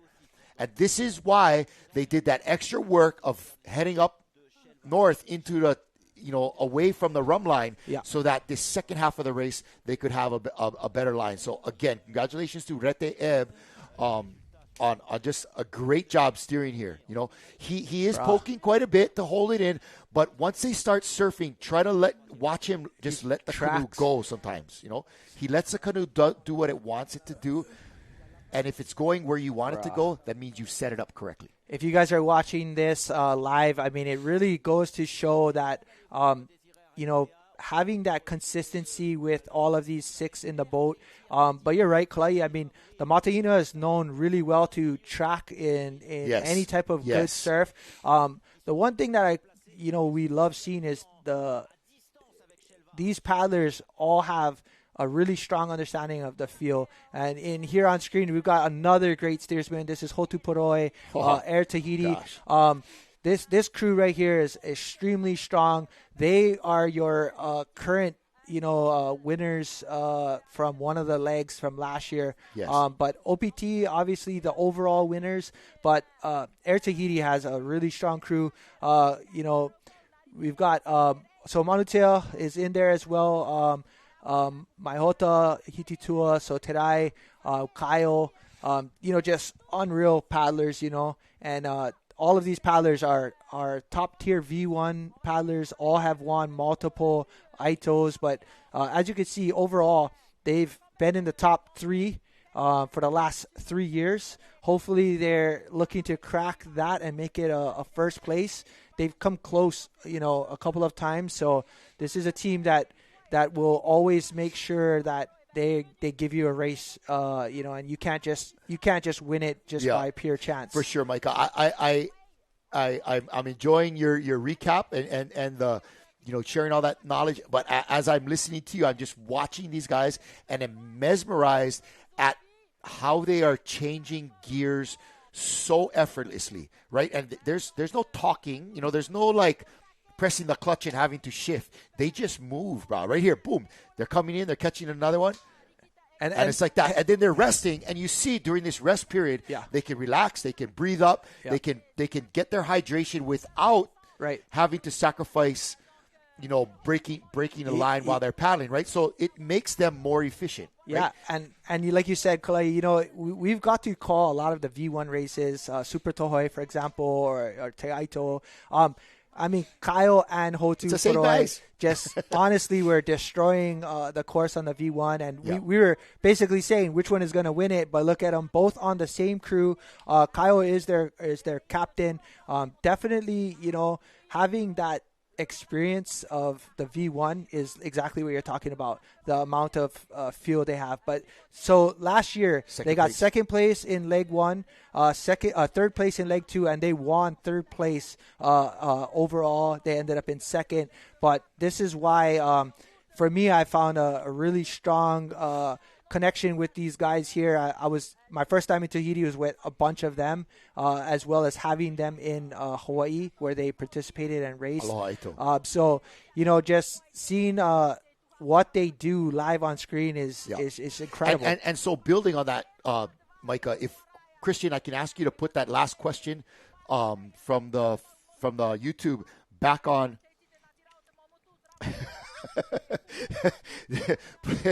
Put that question back on from Chandler Friedman. Dumb question. Why does Tahiti seem so dominant in outrigger? That's not a dumb Chandler, question. not a dumb question, but if you're kind of new to it and you're seeing what's going on and you're listening to us rattle off results, it's obvious. Okay, it's all these Tahitian guys winning all the time. Why?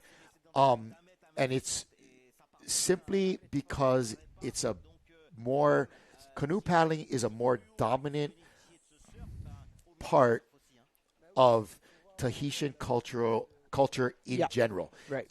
It pervades every element of their society. It's supported by the government. It's sponsored by the biggest companies. Right. It is the predominant sport.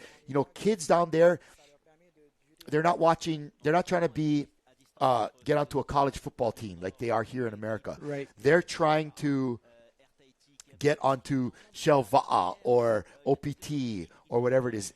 That's where the emphasis in their culture is, and that trickles down or matriculates down to the youth. And these guys are doing it longer, better, at a higher level, with more intensity, with more intent from a young age, and that allows them, as with any society that is focused on a particular sport, they're going to produce the best members of that sport, the best participants in that sport.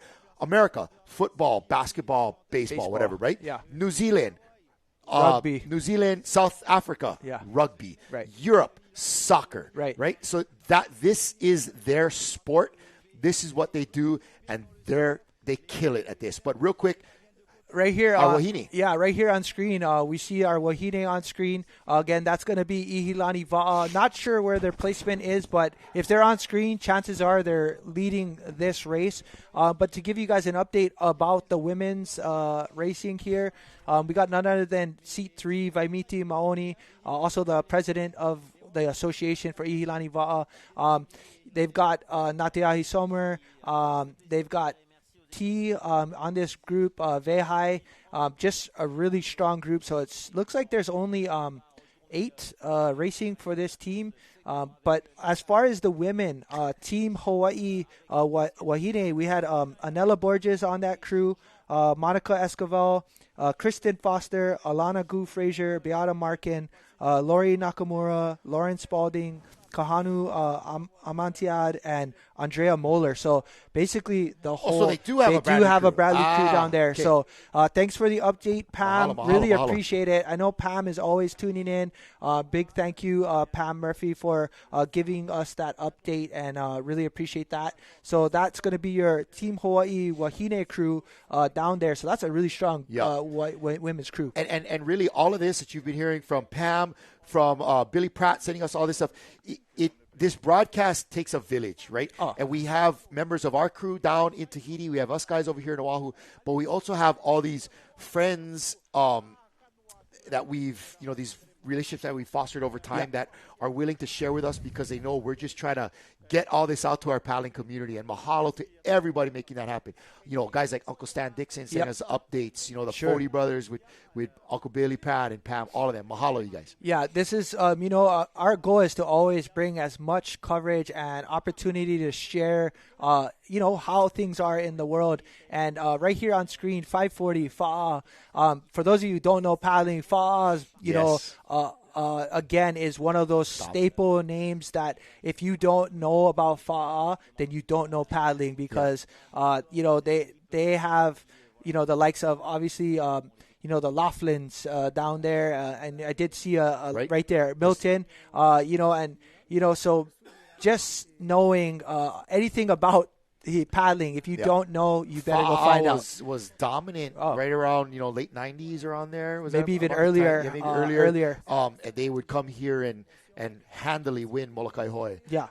One of the preeminent clubs down there, of which there are several that are not necessarily in the top 3 right now. I mean, you got, but historically very strong, very deep clubs. Right. So, like, for example, Milton, Lewis Laughlin, or Uncle Gabby Lou, just having Fa'a in there competing is just something that there's a lot of pride that's coming out of that home and that area. And, you got to appreciate it, and you got to always give homage to things like that, because even for a Hawaii paddler, you need to know what it was like to compete against those families and create relationships, and that's what's happening now. We're seeing that throughout the year. This is, again, looks like Hobie Beck steering this crew. I was given the update that they actually, as well, they won 50s men in the Molokai. This crew apparently did the Molokai together. They won 50s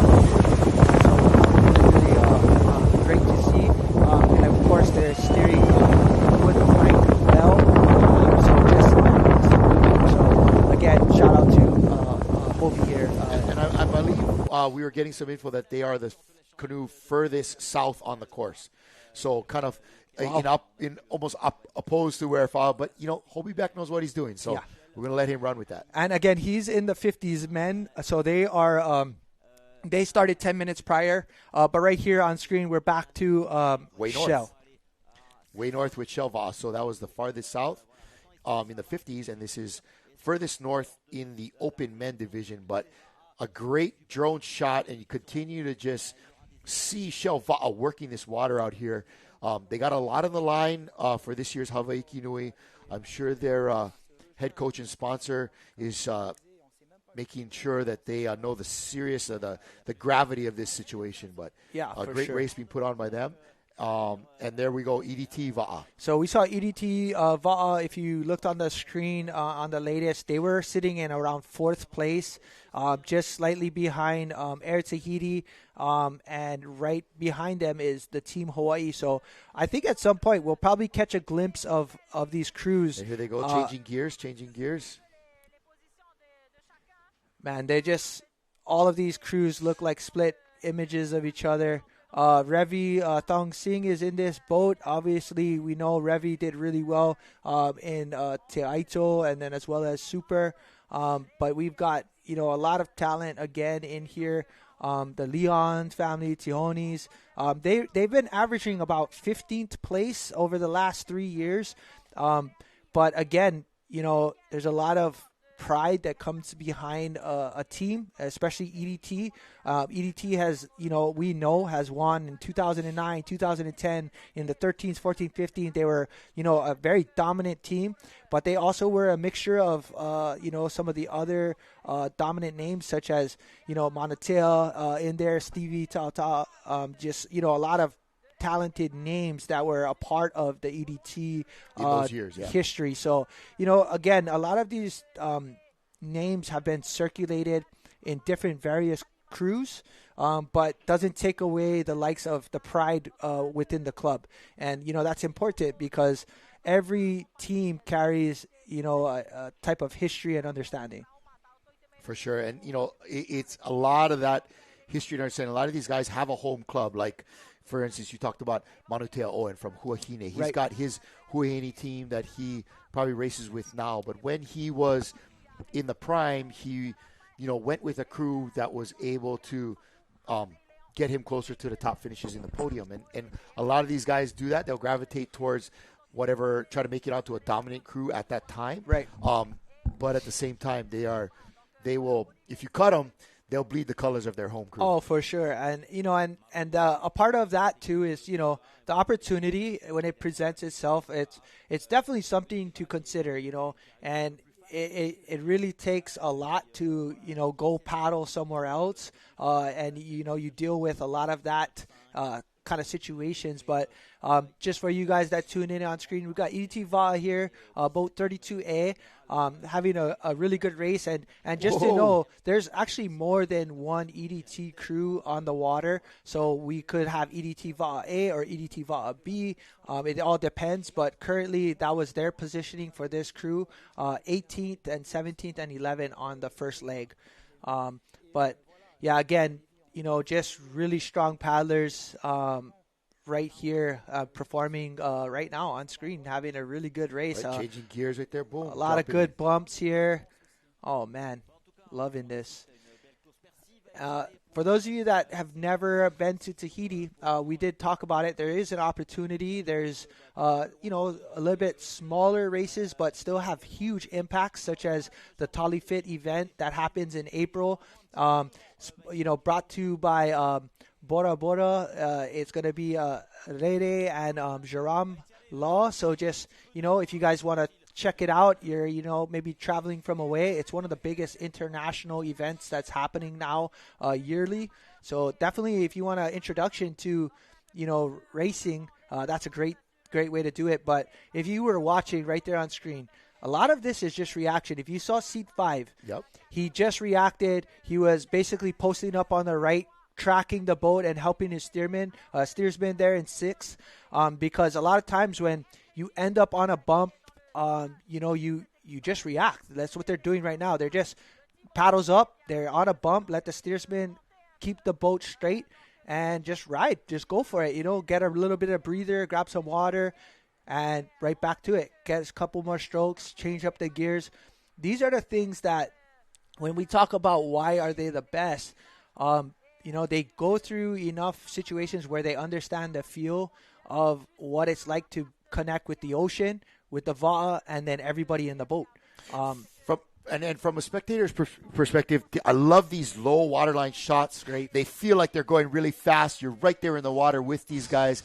It's exciting, but it's truly hard to get a feel for how fast they're going. But if you were to look at where the throttle is on some of these motorboats in the background, and how much I guess bubbles or cavitation is coming off that, or prop wash is coming off the back of those motorboats, and how they're actually like going fast enough where they're on plane. Yeah. These guys are flying, bro. These canoe racers are going fast, and when you look at it relative to how fast these power boats are having to go to keep up with them. Right. So right here on screen, we've been watching some incredible paddling happening right now. EDT is, in a downwind section where there's a lot of swell kind of currently behind them, and we see them, applying pressure when it's needed, getting on all of these little bump runs, and some of them are bigger runs. And you said, Kalai, it's just incredible racing right there on screen. And this is it. I guarantee you, all these paddlers are enjoying day one. It's a little bit of wind, so keeps the body heat down, where you're not burning out as fast. Yep. Shucks, we saw cloud cover, we saw rain, we saw squalls, we saw everything. Yeah. Looks like on our right hand side, it looks like we have our Va'ahine Raitea. So this is the right hand screen is your women's race currently on screen, as well as the senior men. So really cool to get a little bit of insight, but I'm not too sure who that crew is. But we could potentially be looking at maybe a Hawaii crew or a crew that's kind of been put in place there. So and really props to TNTV for adding in these split screens with I don't think that's the Wahine. I think that's the juniors maybe. Yeah. Adding, but it's the same course, same time, right? But they're giving some coverage of this other race that's happening at the same time, and so props to them for adding in the juniors and the Wahine right there. Yeah. So kind of cool to have a little bit of both. Yeah, so I believe this is going to be a junior team right there. So for those of you that are watching on screen, so that's going to be Tapu Tapu Tea. That's where the Raya Tea, the course for there's a couple of races happening simultaneously. And this is going to be your veterans 60s racing right there. So looks like your veteran 60 as well as your Wahines, and then of course your juniors. So they just wanted to give you guys a little bit of updates on what's happening on Raiatea currently. But our focus has been on the senior homes or the senior open men there on your screen. But right here, looks like we've got another crew. Hopefully we'll get an update. It's going to be crew 703, Are Moana Hoi. Right here, again, there's a lot of clubs racing for their home club. And, man, it looks like they're just having a really good fun race right now. So a lot of good downwind bumps attacking all of these sections here. And, man, they are flying. So Kalai was referring to what the speeds are like. Just on a normal paddle on flat water, most paddlers average, like that 7 mile per hour range. But when they get on bumps, they're doubling it, sometimes tripling that mileage. So these boats are going up to, 14, 15, 20 miles per hour on these bumps. And if you guys have not been on a surf run, I mean, it's incredible to feel. But the fact that these guys are doing this in the open channel, crossing, 26 plus miles is awesome, because they know they're getting a lot of help from the ocean. Nice run by Aremoana Hoy here. Yeah, we Some definitely. big brothers in this canoe. Yeah, really a cool update on the paddlers down in for Team Hawaii. Thanks, Pam.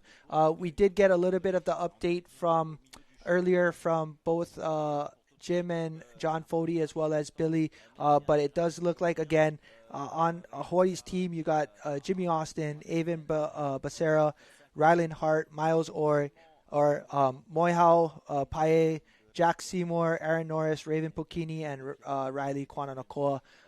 Yeah, really strong group of paddlers. Group, yeah. We've got a mixture of Lani Kai, Outrigger, and Kilkaha on that group. And, you know, all of those paddlers, top OC1 paddlers, all have, you know, put some dominance on the OC1 spectrum.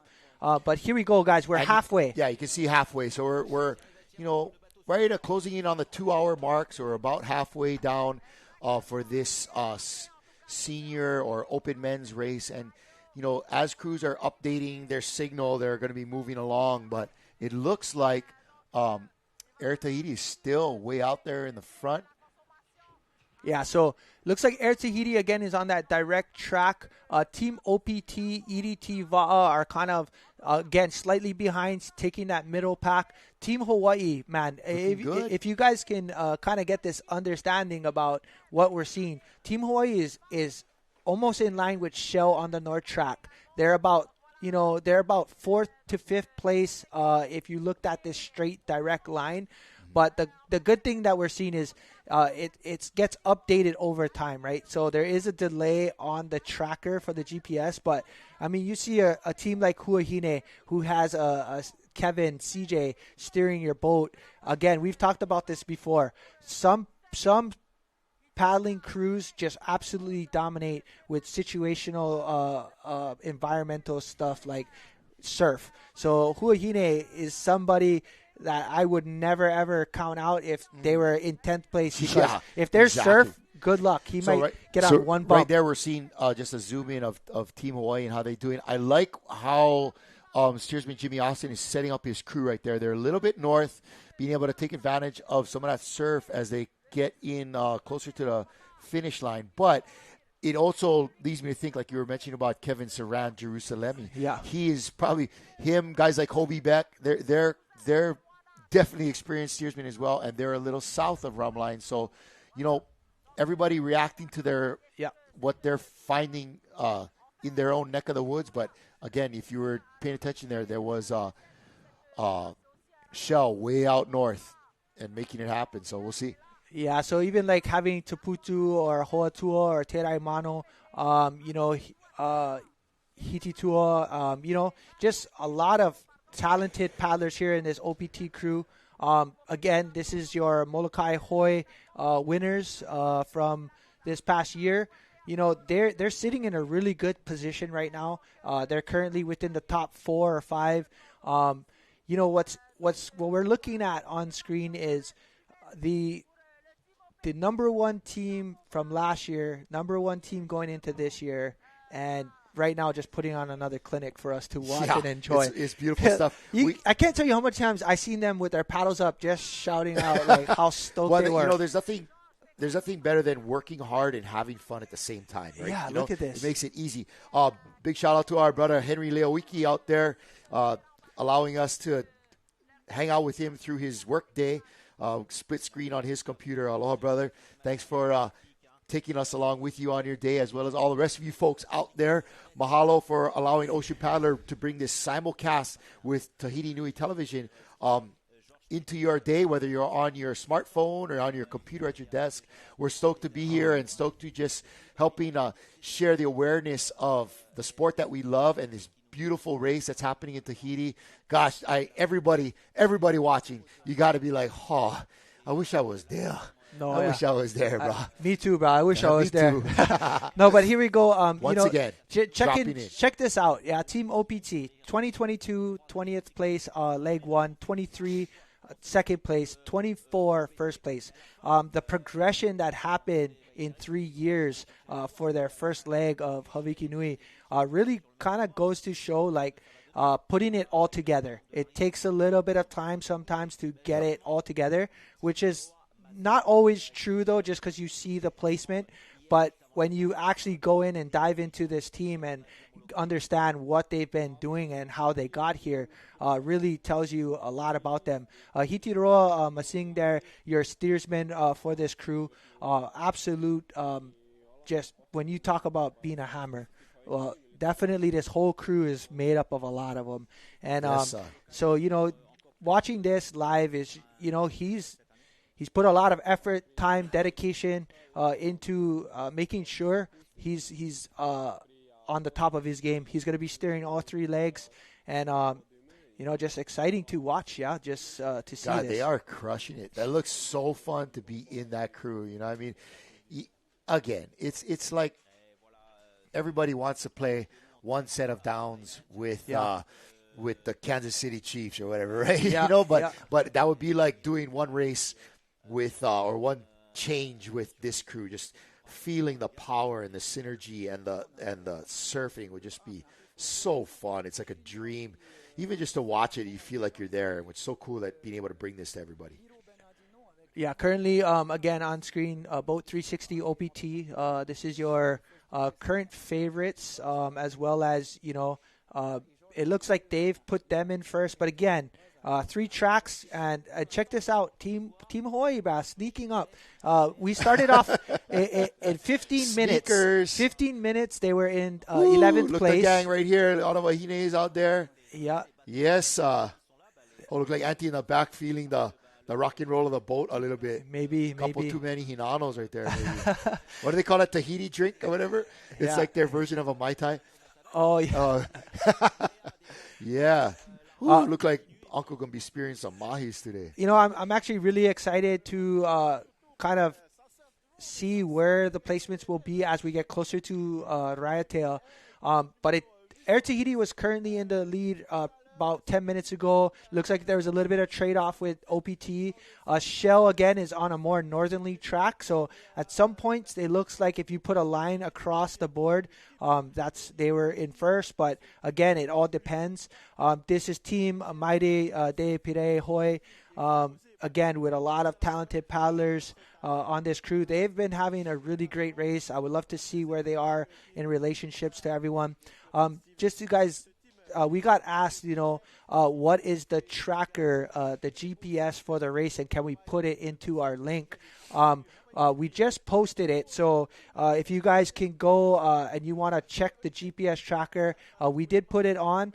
Again, we're giving you our live coverage simulcast with TNT TV, so a big shout out to TNT TV for allowing us to bring this live coverage. Yep. But as well as, you know, Are Tahiti for bringing that opportunity for us to bring this to you, as well as shopoutrigger.com. So go ahead and find all of your, you know, gear on shopoutrigger.com. You guys want to buy some Are Tahiti shirts and hats. I mean, some of the nicest gear that's been coming out lately. New line for 2026. Stay tuned.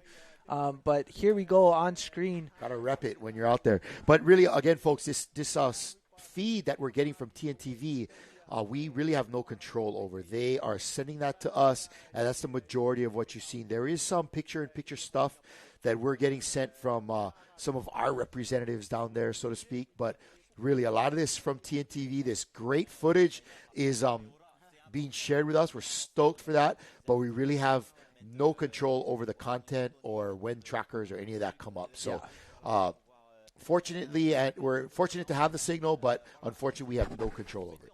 Yeah, you know, and, you know, kind of looking at these two crews, we're seeing the exact same thing happen on both sides. Different places in the race, but again, a lot of bump, a lot of good wind and swell direction. So these paddlers have been taking advantage of this the entire time. I'm very curious as we get closer what the record time would be, because they've been having a really, really good race. You know, this is really something that we're excited to carry on. So, but if you guys are tuning in, Team Wailea and Team Hawaii is currently out on the water for your open men. Actually, just found out we do have control over that GPS. So maybe, Christian, we could pull that in right now and just get a quick look. Yeah. And kind of just see how everything is spread out over there. And looking at the line check of, this out. you see how far north. Maybe zoom in one here. Yeah, so you see how far north Shell is. They're actually off of our screen right now. That's how, right there. So OPT in the lead there. Hawaii just a little bit north of them and behind next to Pirai. And again, this tracker updates when it updates. Hey, Christian, it's can not you totally in real time. Oh, actually, we're good. So the cool thing about this is if you guys are following, you guys can select the boat that you want to track. So, hey, guys, tune in. You're going to have this access for the next 2 days as well, for day 2 and 3, sorry. But, man, this is incredible. So if you guys were to draw a line completely up and down vertical of your screen, that's kind of how they determine who's in first and second. I will say Shell is really, really high. They actually have to make up quite a bit of ground. We're talking, maybe a good half a mile apart. So that's a lot of room to make up. I'm curious what the steersman is thinking. I think that just updated right there. You see that? Yep. I think a lot of it. They're not as far north as we might think. No, I think they're pulling down a good line. Yeah. Again, they're just trying to surf down. Again, it is all about positioning, and I think if we've never been in the channel, it's hard to tell, but they were surfing a lot in the very beginning. And sometimes you just got to go with it. You got to take advantage of it. And as a steersman, I think you really do just keep running the line that makes sense. At some point, you do have to pull it in because you have to come into a pass. So there is a destination point where at some point you're going to have to squeeze that gap. This is like Lanikai. Everybody's like, why is Lanikai so north? That's just the way.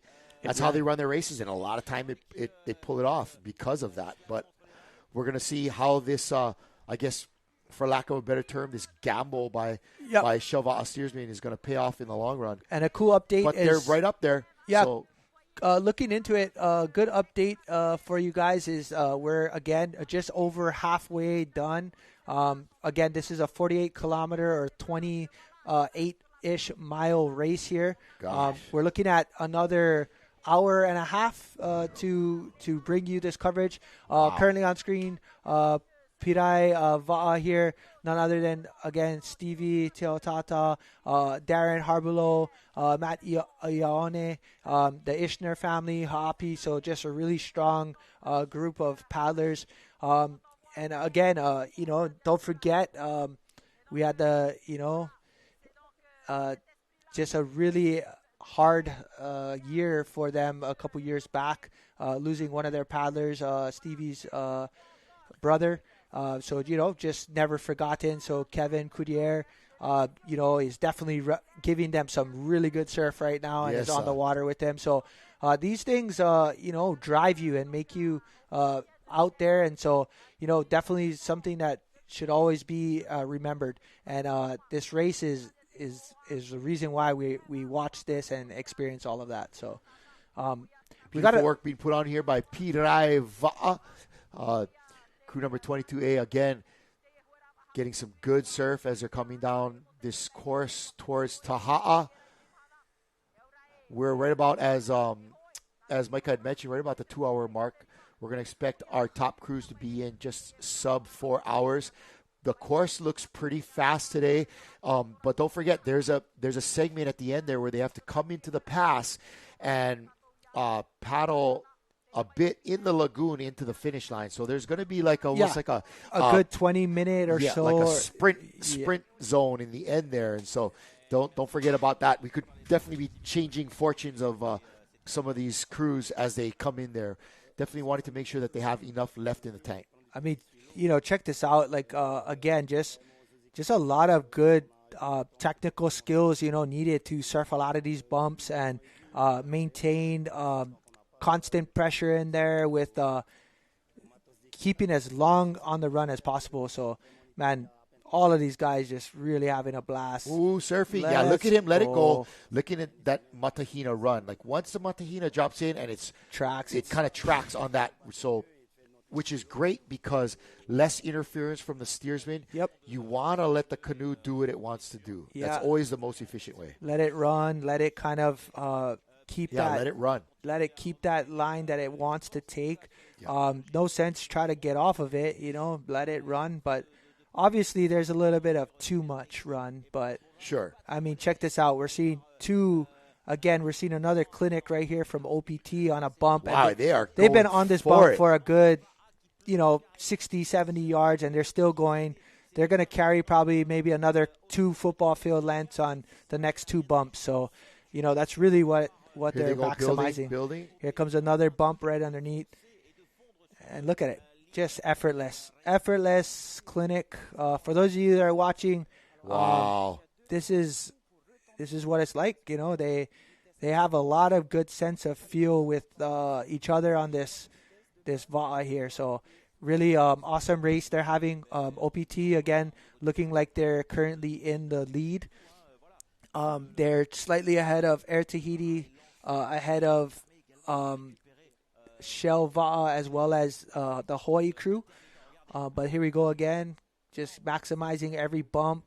Man, there's a couple swells happening there, and they're coming together really nice to provide a peak for these crews to sneak into and drop down into that trough. Yeah. If you can kind of see it, there's like 2 little swells, and as they come together and really give you a nice tall drop, that's where they're catching in. So check this out. This is right where we called it, where they were carrying this 45-foot canoe length for, again, about a good football field length worth of 2 bumps. And there you go again. This is fun racing. Almost like, this is what I was going to say about this condition. This is probably what we would consider the most ideal conditions for your entry for day one. A lot of good surf, a lot of good possibilities to relax throughout the entire race while, maximizing, your energy. Yep, and not burning out paddlers that you want to try to use on day 2 and 3. I will say, you're going to try to create as much separation on day 1 if it presents itself. But there's also that sense of there's still 2 more days. Keeping energy in the tank is always an opportunity. But all right, here's a little update from our Big Island Junior gang here. Assuming that might be them. Obviously on screen, we don't know if they're in the front or in the middle.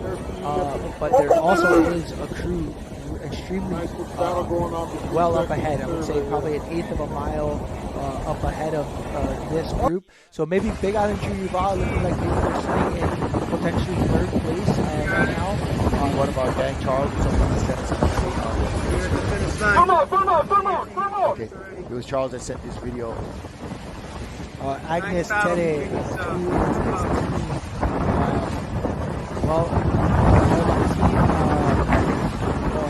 This is actually going to be the finish.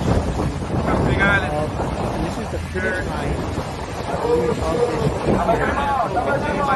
So, again, this is a shorter course for the junior and the women, and as well as the veterans 50s and 60s.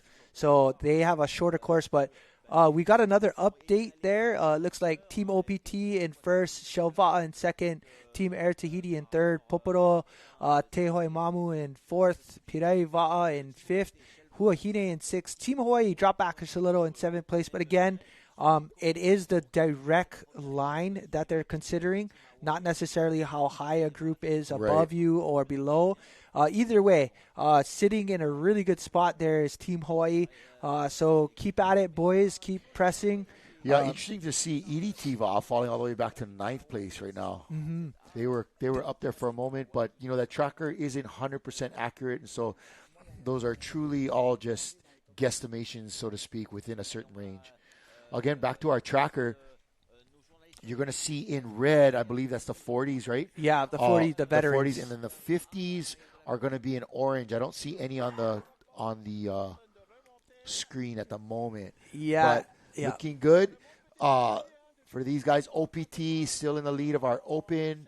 Air Tahiti Va'a right alongside them. So Wailea's creeping up. They were in 20th, yes, and now they're in 16th. Looks like they found a really good line. They're slightly behind the Hawaii team. So, two Hawaii crews kind of working their way into the top 20, the top 10. It would be a good opportunity to see how they're going to fare, as we get, again, closer to Raiatea. Man, Kalai, you look at this screen and we see all of these trackers here. For those of you that are asking about the tracker in our Facebook Live, we'll try to get that on there. Currently on our YouTube channel, I believe we've already posted it there. But we'll get the GPS tracker up as soon as we can for those of you to follow. But right now, even if you go to Hawaiki Nui Va 2025 on the website, you'll be able to kind of look it up there. It does translate into English. Nowadays with AI, it's incredible what you can do with technology. Scary is what it is. But here you go on screen. We're back live following OPT. OPT has won this race 2 years in a row, looking to make a three-peat. Man, you could see there's a lot more cross-channel swell. As you get closer to any island, there's a lot of things that can happen. There's a lot of tide changes. You'll get a tide pulling out or going in, and that creates a lot of this texture. Sometimes, halfway into the channel, there's two there. Now, we're paddling from Huahine to Raiatea.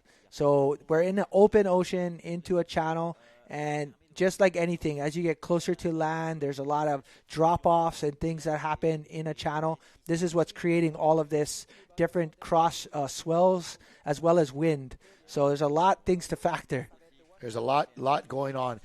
Speaking of, we got guys asking how to access the link for the tracker.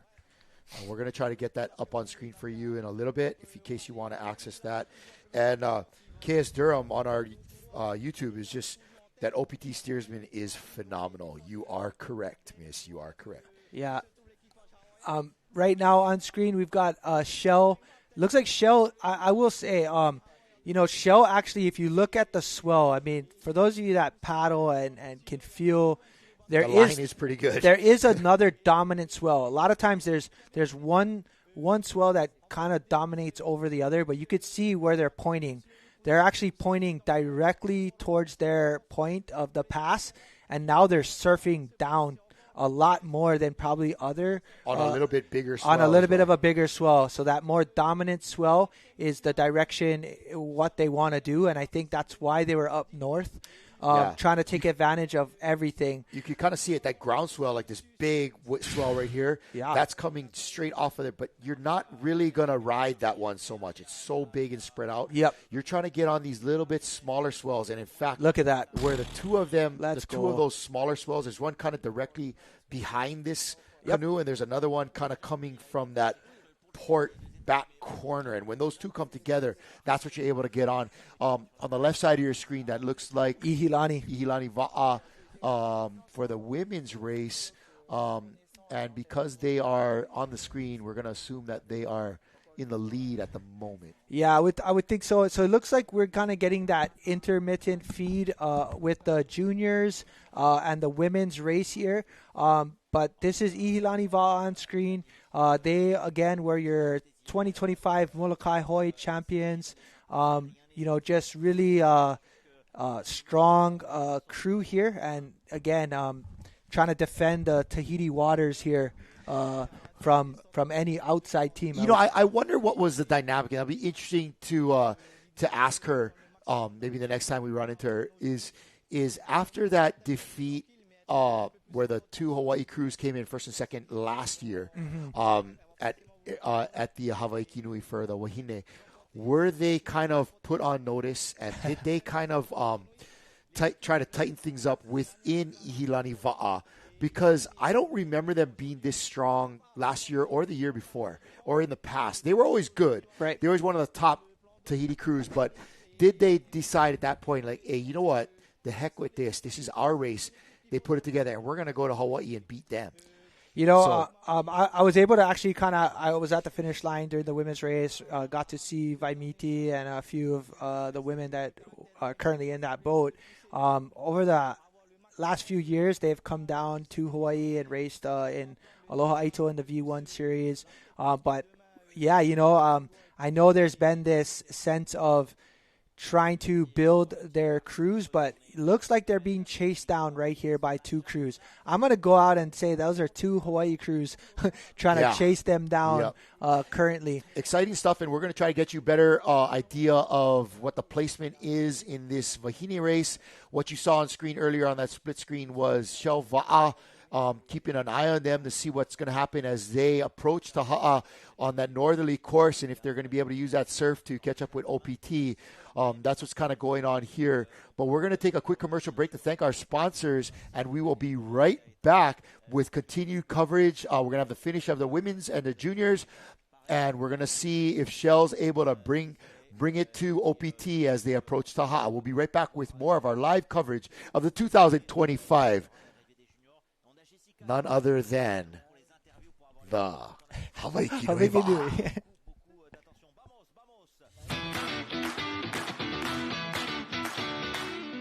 This special simulcast in English of the 2025 Hawaiki Nui Va from Tahiti is made possible by TNTV, Tahiti Nui Television, Are Tahiti, ShopOutrigger.com, Ocean Paddler TV, and these great supporters.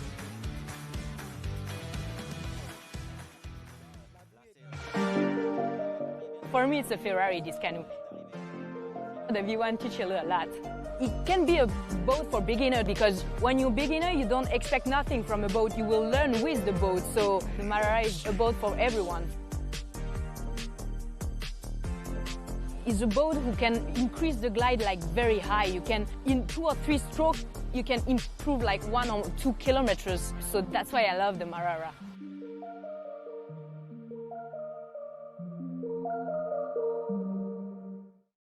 You love water sports, and you want to look your best when you're paddling, or just hanging out. Are Tahiti has just what a paddler needs. Long sleeve hoodies, tank tops, and women's Razorback tanks. Short sleeve shirts, gray cotton hoodies, and 100% cotton shirts for women and men. And cap it off with a custom Are Tahiti cap. Get everything you need at ShopOutrigger.com, your one-stop paddling shop. Allow us to help you grow your brand and expand your business by reaching Hawaii's giant outdoor sports and ocean enthusiast demographic. Zone Media Advertising specializes in television commercial production and campaigns, social media content production and distribution, drone and video production, cutting-edge live productions, and more. With over 25 years leading Hawaii's action sports market, give us a call to find out how we can help you grow your business.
This special simulcast in English of the 2025 Hawaiki Nui Va from Tahiti is made possible by TNTV, Tahiti Nui Television, Are Tahiti, ShopOutrigger.com, Ocean Paddler TV, and these great supporters.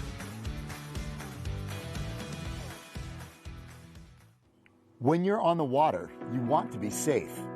But the Voga Va'a flotation vest is also designed with a snug fit and comfort, so it won't interfere with your performance. This lightweight vest is made of flexible neoprene, giving you full mobility with every stroke.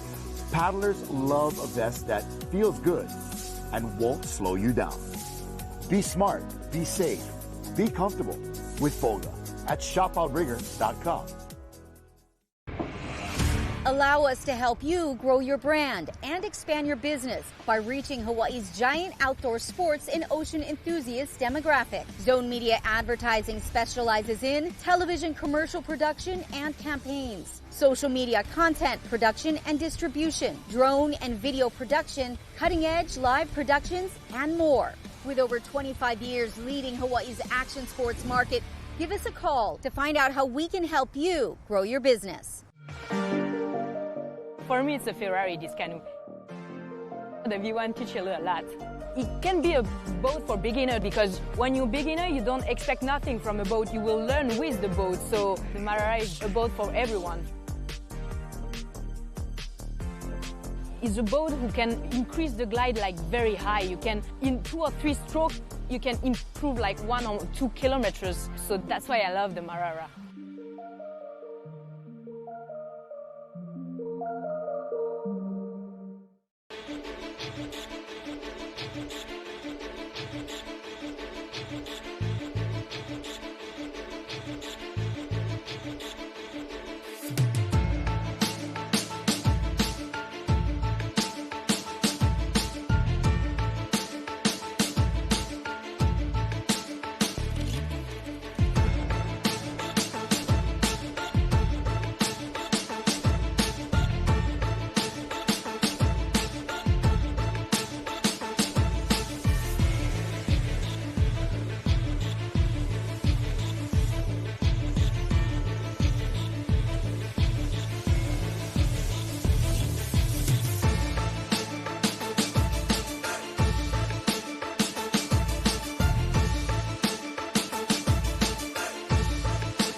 All right, gang, welcome back to Ocean Paddler Television's live coverage, simulcast with TNTV of the 2025 Hawaiki Nui Va.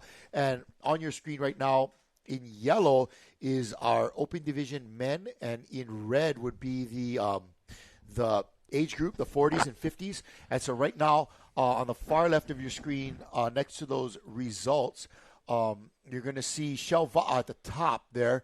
You're going to have Tahiti Nui Va, EDT, OPT all the way in the front there. And so that's kind of how we're getting these results that are on the left over there of your screen, categorized by time. Now, our leader in red there is actually a 40s team. So that's kind of, but in the open division, Team OPT, second place overall, is our current leader in the open division. Just a note that the crews in red started about roughly 10 minutes earlier than the crews in yellow. So it's the same course, same time, but really 2 different races or divisions. And Micah, it was interesting to see OPT kind of come from, they were like maybe 8th place overall initially. They've surfed their way up to the front, but we all know better than to count out Shell Va'a, who is north, and perhaps getting a nice surf run down into that pass into the Motu. I think when we see a screen like this on a GPS sense of where people are in relationship, again, it's not extremely live. There is a little bit of a delay, and you can't really get that spatial awareness unless you're watching, obviously, on the ocean, like on a drone's footage. But it's just in relationship to where everyone's at, so you can kind of gauge. It's really exciting to be able to see this. Gives you a sense of maybe looking for a boat that you're interested in seeing where they are. For example, Team Hawaii is somebody we've been following. Both Team Hawaii, Team Wailea, both doing really, really well. One is in the top 10, one is just slightly inside the top 20. So it's just a good opportunity to kind of filter out the different crews. But like you said, Kalai, we won't know until we get closer to Raiatea. As we make our way into Raiatea, we're going to really be able to define who's going to be winning the overall day for day one. And again, this is all accumulated time. So fastest time for the next two more races. That's how you're going to determine who's first and second. And Hey, I'm really liking however much I try not to give my friend too many compliments, but Jimmy? I'm liking where Jimmy has set up Team Hawaii. Agreed. A little bit north, not so far north as Shell.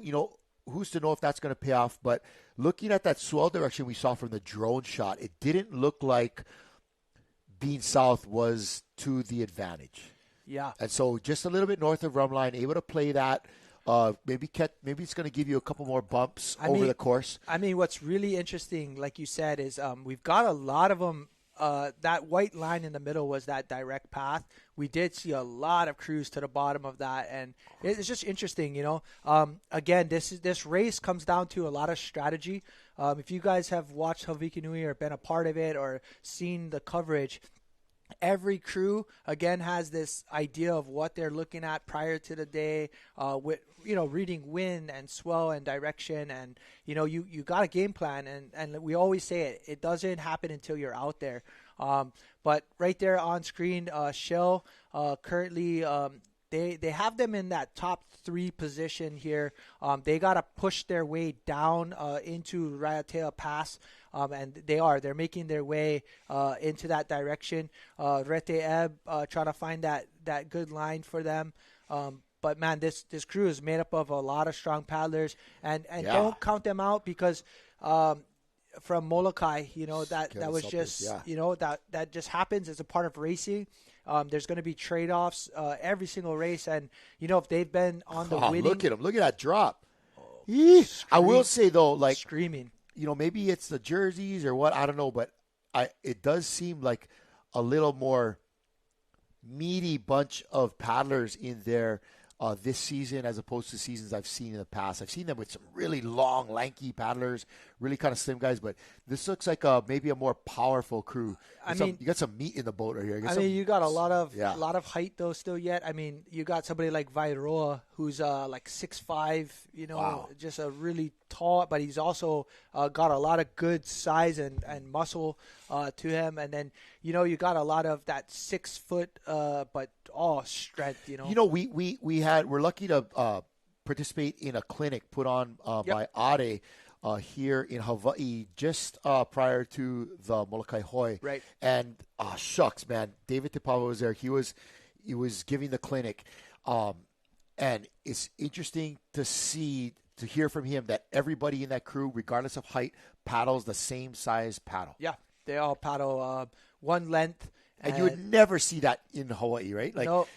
Everybody's got their own person. And then, you're doing a change race and you got to make sure the tall guys go in the tall seats and all of that crap.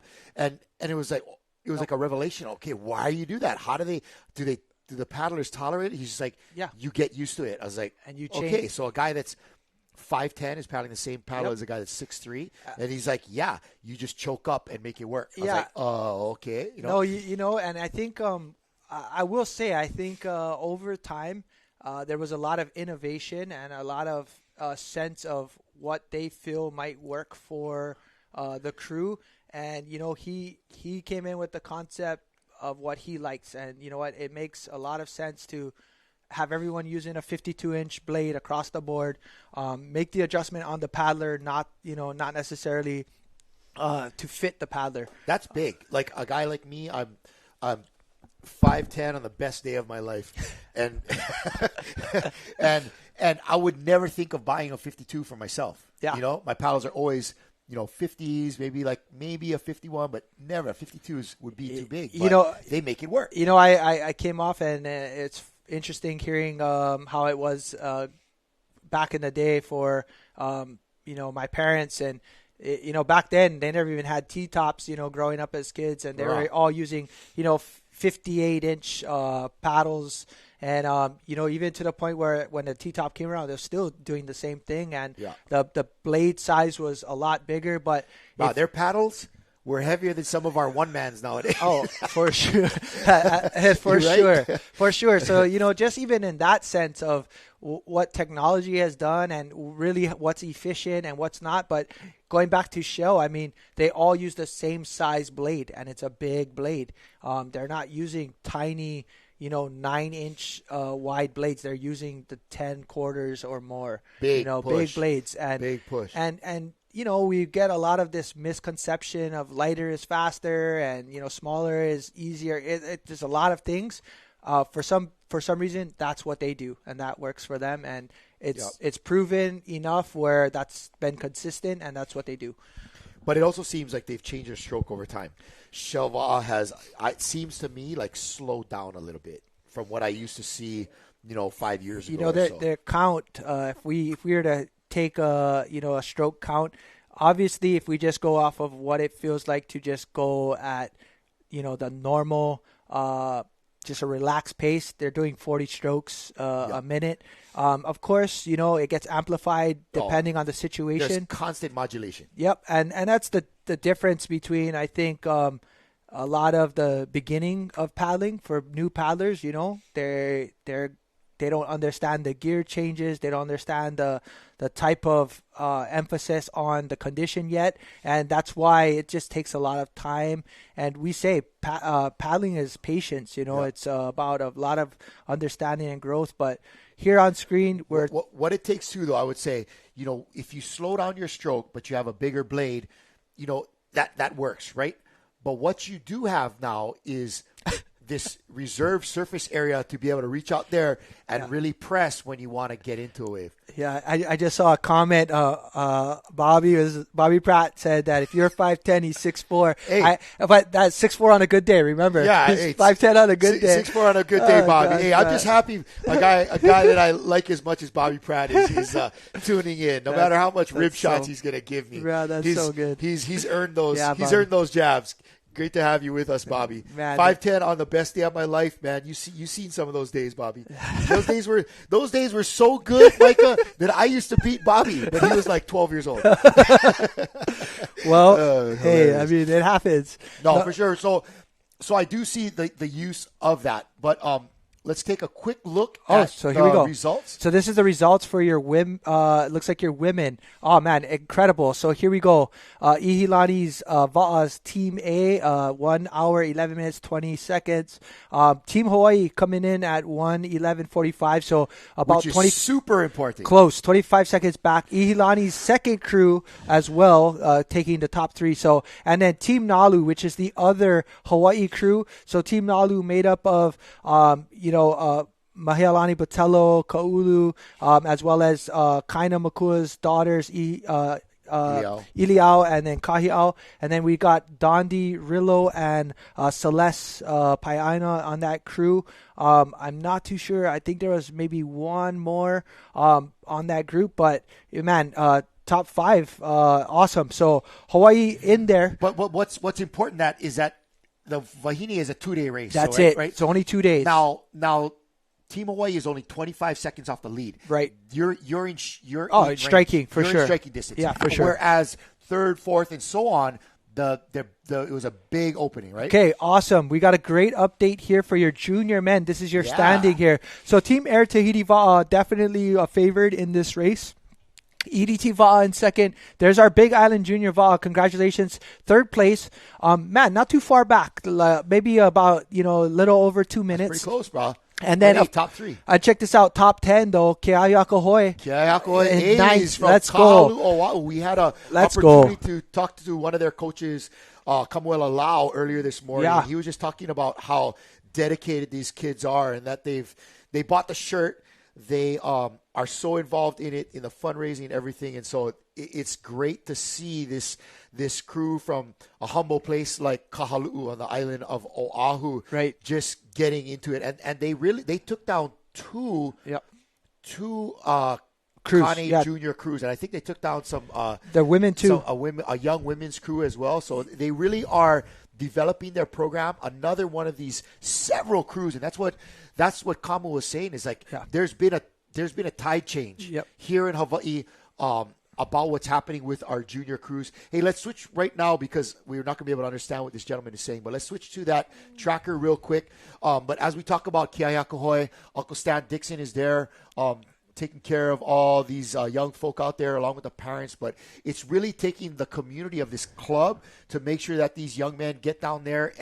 And honestly, congratulations to all of them. Yeah. Our Big Island Junior boys as well. We happen to have a crew list for those the young guys from Ke'ahiakahoe, I believe. Yeah. We're gonna zoom in on that real quick. So that was Team A was Pukani Hasi Mendez, Jamie Arakawa, Kanalu Hillen, Jameson Flores, Kamahao Bradley, and Lane Esteban. So congratulations to them. The other team was Jaden Murillo, Kiahikai, Knight, Imai Kalani Goodhue, Cash Teixeira, Jonah DeMello, and Kanaloa Kanoa. Congratulations to those young men. Just the opportunity to go. Right. And to see and experience. And nothing will infect you like going to Hawaiki Nui Va. We're bringing you a small piece of that, just allowing you to see it, but to go in person and just experience Tahiti and their paddling culture down there. It really, especially a lot of these young Hawaiians, it gives them like, wow, hey, bro, let's get in there. Let's do it ourselves. And Ke'ahiakahoe, as well as Big Island Junior Va'a, places like Hawaiian Canoe Club. Every island has their gang of these young junior crews that are just coming up, and it's happening in mass. Well, the idea is, again, there's a lot of, I think there's a pretty good surge in these youth paddlers right now, and there's a lot of hunger in that. And, what's really awesome is to see, guys like Kamuela, to put a little bit of effort into these juniors and, ask them straight up, hey, like, this is an opportunity for you to go and travel and experience the world and through paddling, and do it with the best. Yeah. And at least for the Ke'ahiakahoe, he said straight, we're not handing it to them. There's no sponsors. Nope. They got to fundraise. Working hard. Out of their families are sacrificing. These kids are the ones that they bought in. They're showing up at 5 a.m. for practice. They're doing all these things. They don't necessarily want to go and play soccer or football in college. They want to become one of these top paddlers in their 20s. And that's what these coaches are saying is like, we want to be successful at the juniors, but what we're really looking for is catapulting these young men into top crews to represent Hawaii in general when they're in their 20s. Yeah, and I think we're seeing a lot of that happen kind of right now. I mean, the fact that we have this much participation in Hawaiki Nui this year with our Hawaii teams as well as some of the other international side, it's just really elevating kind of everybody. And, big shout out to Ke'ahiakahoe as, sending 2 crews down there as well as Big Island Junior Va'a and any other juniors down there. There is a lot of junior wahine down there as well. Ke'ahiakahoe put together another handful of women that went down there. So, just seeing that opportunity to go down and compete is really, something that's not always easy to do. Like you said, there's a lot of sacrifices from a lot of family members and coaches. And, we get to see that in my club, but across Hawaii, we really 100%. can. Yeah, we really can see that. And everybody involved in it doesn't see Hawaiki Nui as the end game, Nope. where we used to. It was like, hey, let's build up the season and we'll do Hawaiki Nui. Hey, great experience, everybody. High five, see you next year. No, now they're using Hawaiki Nui as a springboard as they jump into the OC1 season and the V1 races and all of that. Right here on screen, we've got Team Wailea there. They were looking like they're just inside that top 15 range, roughly, slightly back of the other team, Hawaii. But Team Wailea looking good, guys. We see right here just finding a good line. They were slightly north as well. They look like they were just right on the direct path of the other team, Hawaii, and just slightly behind Pirai. So just right here on screen, this is your other Hawaii crew, and man, good to see them down there competing. They've got a lot of good paddlers on that lineup there. So we're going to see how they fare as we get closer to Raiatea. And so this, I was watching earlier, just a couple minutes when we were showing Shell Va'a, and they were changing out their they don't. These Tahitians, they never bought into the whole camelback thing. Yeah, Nope. They love their circular Water thermos, bottles, yeah. water bottle, Yeah. and they attach a hose into it, and that's what they've stuck with.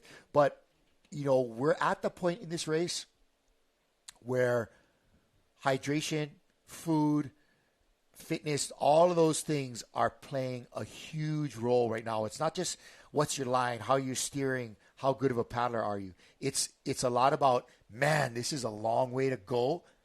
I'm still here, and I got to push. Right. And then, just kind of like following up with like a little bit of everything that's happening currently on this crew here. We've got, some paddlers here have been a part of, a lot of the overall elite teams over the years, as well as being a part of winning crews from Molokai. But just on screen, that's what we have showcased right here. So kind of like that longer, smooth, steadier pace, low in the rate, just trying to maximize pressure and keeping that strong. But man, we're just kind of excited to see how this team will do as again, we're just making our way in. But yeah, right now we're basically showing what we can. We're getting the simulcast feed from Tahiti here to our studio here on Oahu as we bring to you as much of the coverage as we can. We've been following your top crews up in the front. We've got, again, OPT, Team Air Tahiti, Shell, and you know what? We've definitely been talking about all of those crews. I did see Tamarapa Lloyd mention, can we talk about other teams than Hawaii ones? Absolutely. I mean, most of the times we're showcasing, like most recently, all the OPT teams as well as, EDT and whatnot. But whatever's on our screen is definitely something we're going to try to cover. We are here as Ocean Paddler TV trying to, relay as much as we can to the audience that's outside of Tahiti as a lot of their coverage is shared with us. Right. And that link for the tracker was shared on our Facebook Live. We'll try to get it also posted to our YouTube feed if we can get that once again updated so that people don't have to scroll too far back. We would want them to work too hard to view this. But yeah, we're gonna cover all the crews. But right now, like you said, TNTV is on a commercial break, and we're gonna just give you a quick update of as you're looking at your screen with the tracker, as it definitely seems that Shell Va'a is starting to kind of make their way down south, yeah. Right? Yeah, so looking at this tracker, I mean, currently we already know favorites, Team OPT in the lead, and slightly behind them, we've got Air Tahiti that's trying to close up that gap and try to make it as close as possible. Again, just slightly south of them is Poporo Te Hoi Mamu. Again, Mark Monate and company down a little bit further down, and that's going to be your top four currently from the GPS side. Something to note, like as we get closer to Raiatea, Team OPT again is looking for a three-peat. And their goal is to win this entirety of the 3 days, and it would be great to win all three legs, but that's definitely a challenge that we haven't really seen that over the last couple of years. We've seen a little bit of exchanges. Maybe Shell, again, last year took first place in the second leg, but got fourth in the third leg, ended up third overall. Man, we've been following a lot of these teams and crews, and they're on your tracker. If you were tuned in with us from the very start of this race, we've got to cover a lot of crews, even a crew from Brazil. So we're definitely bringing to you as much, as much as we can provide for you. So take a look at this GPS tracker. There's a lot of clubs really, really south. And we are getting real close to right there right now. They're getting ready to come in. This thing is closing down. Look how close we are to the reef line for our top three crews. Are going to be Team OPT, Shell Va'a, and sending a shout out to my man Keone Miyake over on the island of Kauai. Aloha, brother. How you doing? Thanks for tuning in. Anybody over there looking for one of those Kai Va'a OC1s over there? Find Keone Miyake. He's going to set you up. That's the guy out there. Yeah, brother Keone. Aloha, brother. Yeah, bro. Love that guy. Part of that Kauai Va'a gang, and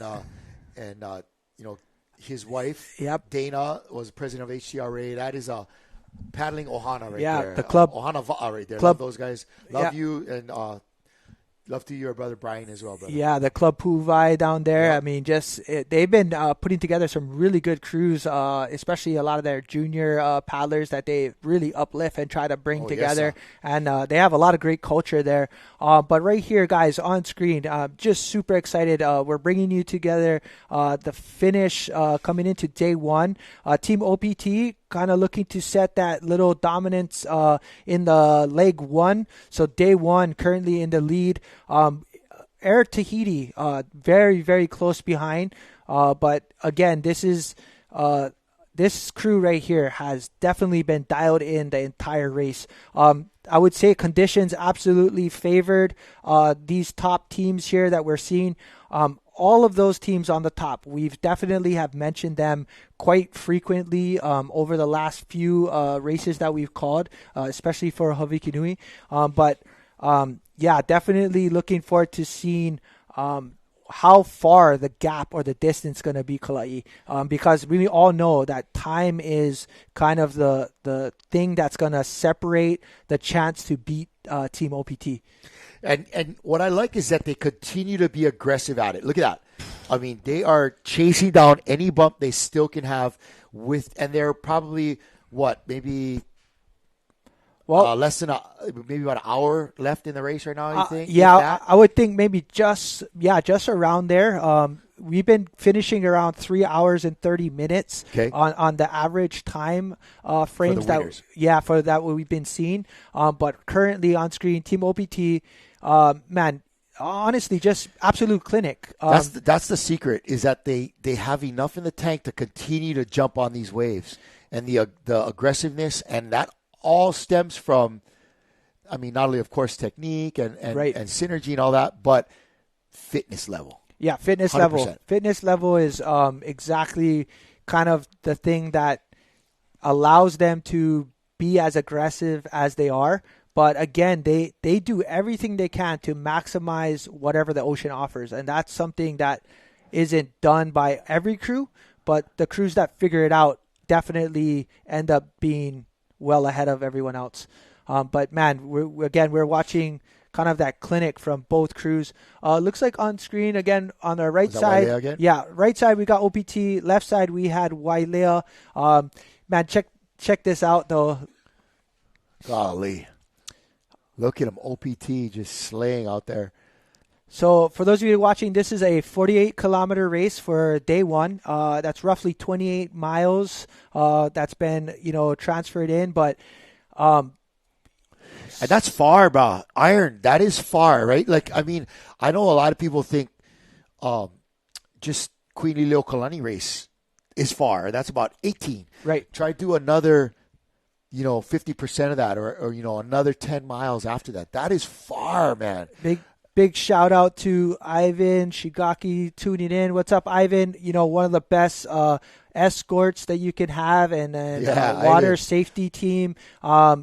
Big shout out to you, Ivan. We're always appreciative of all you do for our paddling community, sharing your safety tips. If you guys haven't seen some of Ivan's posts, go give him a follow and go learn a few things, especially if you guys are learning anything about boating etiquette or escorting or safety, and a lot of good tips through Ivan. So big shout out, Ivan. How's it going? Hope everything is well with you. Yep. Like anything, there's a lot of small tips and tricks that you can do to make it just better, safer. Oh, let's go. How's cleaner. This one?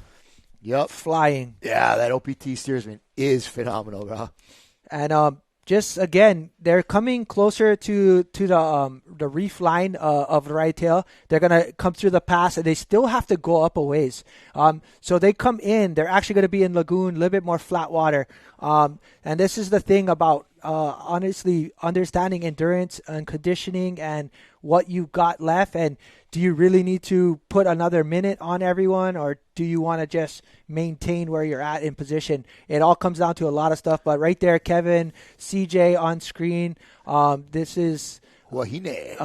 Yep, looks like Wahine right there. And man, like I said, anytime there's surf involved, better run as fast as you can from this guy because he's going to catch you, bro.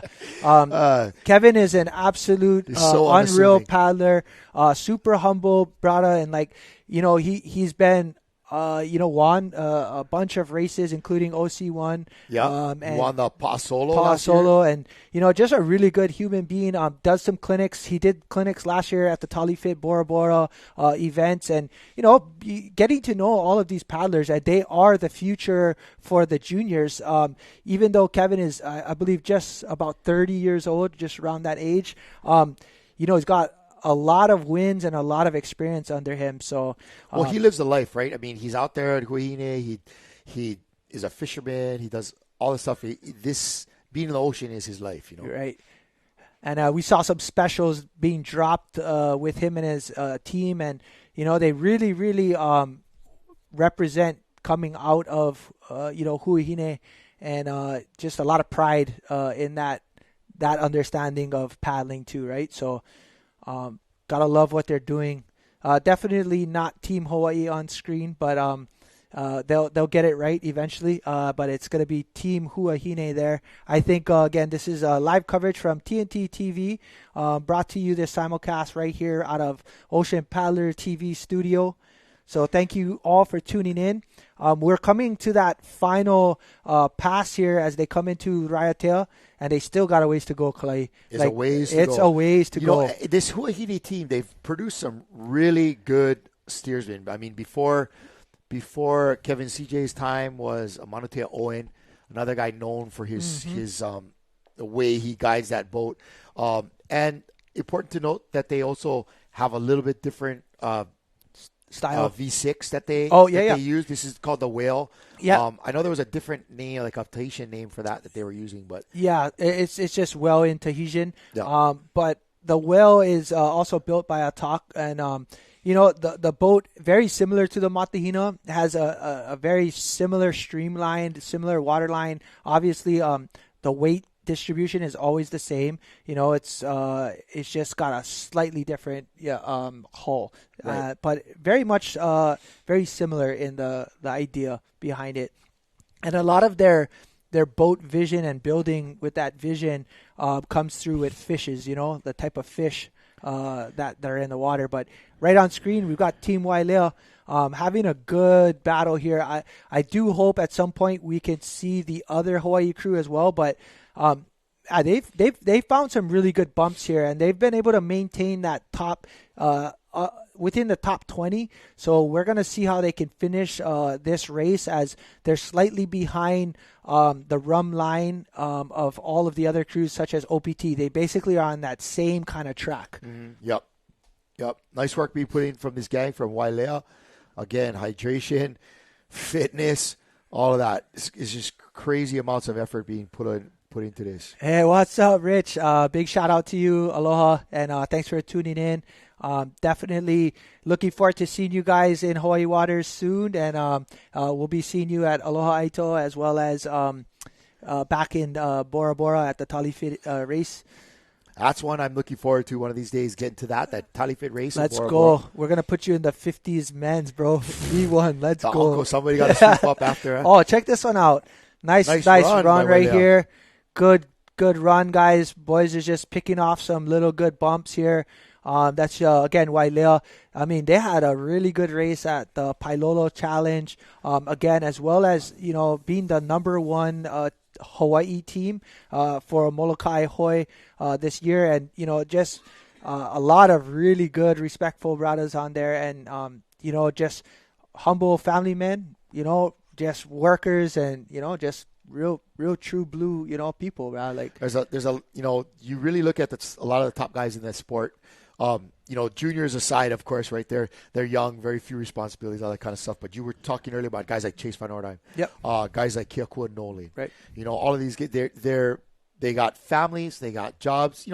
Even Jimmy Austin, for example, right? He's got a few kids. He's got a fly pilot. a plane. He does all these things. He recovered from a health scare just a couple years ago, and they really are doing the work, and a lot of that lends to the discipline that they have to get up and train Yeah. when they don't have to do their family duties. They get up early, or they go train nighttime. Look at Pat Dolan. Yeah. He's got a couple young kids. Yeah. Hey, Angie wants to go train too. Right. You know what I mean? Yeah. So they go train when they can. And often it's nighttime. These guys are 3 miles out to sea in the middle of the night paddling. Yeah, that's the only time they can train. It's either 5 in the morning or late at 6 at night. Yep. And dedication, discipline. And trying to take the time, and big respect to even the families involved, the wives and the moms and dads. And so paddling for us is unfortunately not necessarily something that's obviously going to pay the bills or get paid to do. Nope. And we talk a lot about that. We don't get paid to paddle. We do it because we love it. We do it because we pay to paddle for sure, and a lot. We don't just pay a little. We pay a lot. Cheap, you saw how much a one man is nowadays? Crazy. Good Lord. No, but at the same time, similar to these gentlemen here on the water, OPT, they know what their job is. Their job is to go out there, compete, and win and put on the best race that they can. And right now they're going in to defend the title for the third time. So we'll see how that fares for them, because right here is the pass. Oh, look at that! What a shot! My goodness. So we're coming into Raiatea here. As you guys can see, there's that small island to the right. There's a reef line. So there's a little sandbar with reef on the left. They just got to wrap around that and make their way in. All of the other boats there, they cannot follow the race. There's like a little harbor port that they got to go to. There will be the official boats that can follow, but that's it. The rest have to kind of stay out. They're going to wrap around the island. So they're actually going to go into the lagoon, and they still got a ways to go. Boy, I don't know if you get bored of that view. No, you definitely would not get bored of that. There's so much texture and shallow waters. So the one thing I am deep curious, because Shell is a little bit higher up on the north, all of that boat wake is something to deal with. Work through. And that's something to hopefully not be an issue, because that does affect a lot about what happens in your race. Let's go Lanikai, Team Hawaii, Moihao and Raven, go get them, brothers. Definitely it's good to see. Oh man, gotta love our commentary that we get to enjoy. Yeah, thanks, Bobby. But it's just so fun. But yeah, right here, Team OPT looking like they can kind of seal this one up. Again, we're coming into the lagoon, so a little bit more, a little bit flatter water. But as we get into the pass, still some surf. I'm looking forward to see them maybe catch a couple bumps here. I want to see what they do as they approach the finish line. Those last couple clicks that they're coming in, I want to see if they turn it on and pursue, or if they just stretch it out. These guys are in such good shape and fitness levels right now that it's day one for them, and they're just going to put everything into it. You're probably going to get I would say probably 3 paddlers at most on the next day. I think there will be a switch out for sure with the standing paddlers that are on the side right now. And tomorrow's a shorter day, right? Tomorrow is day one is that intermediate length. It's 28 miles.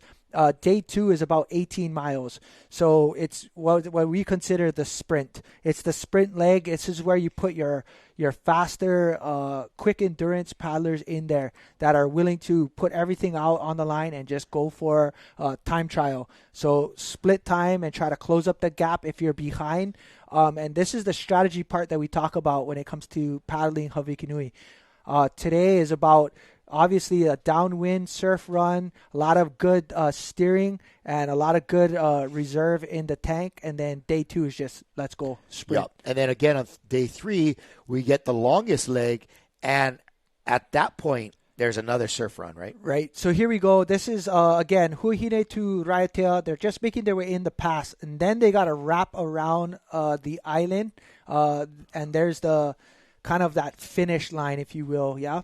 And day 2 is going to be a little bit different. So we're currently just coming into the pass. We don't got that much time left. We're going to see what the time difference is between OPT, and it looks like Air Tahiti was in second, and then it's going to be possibly Shell.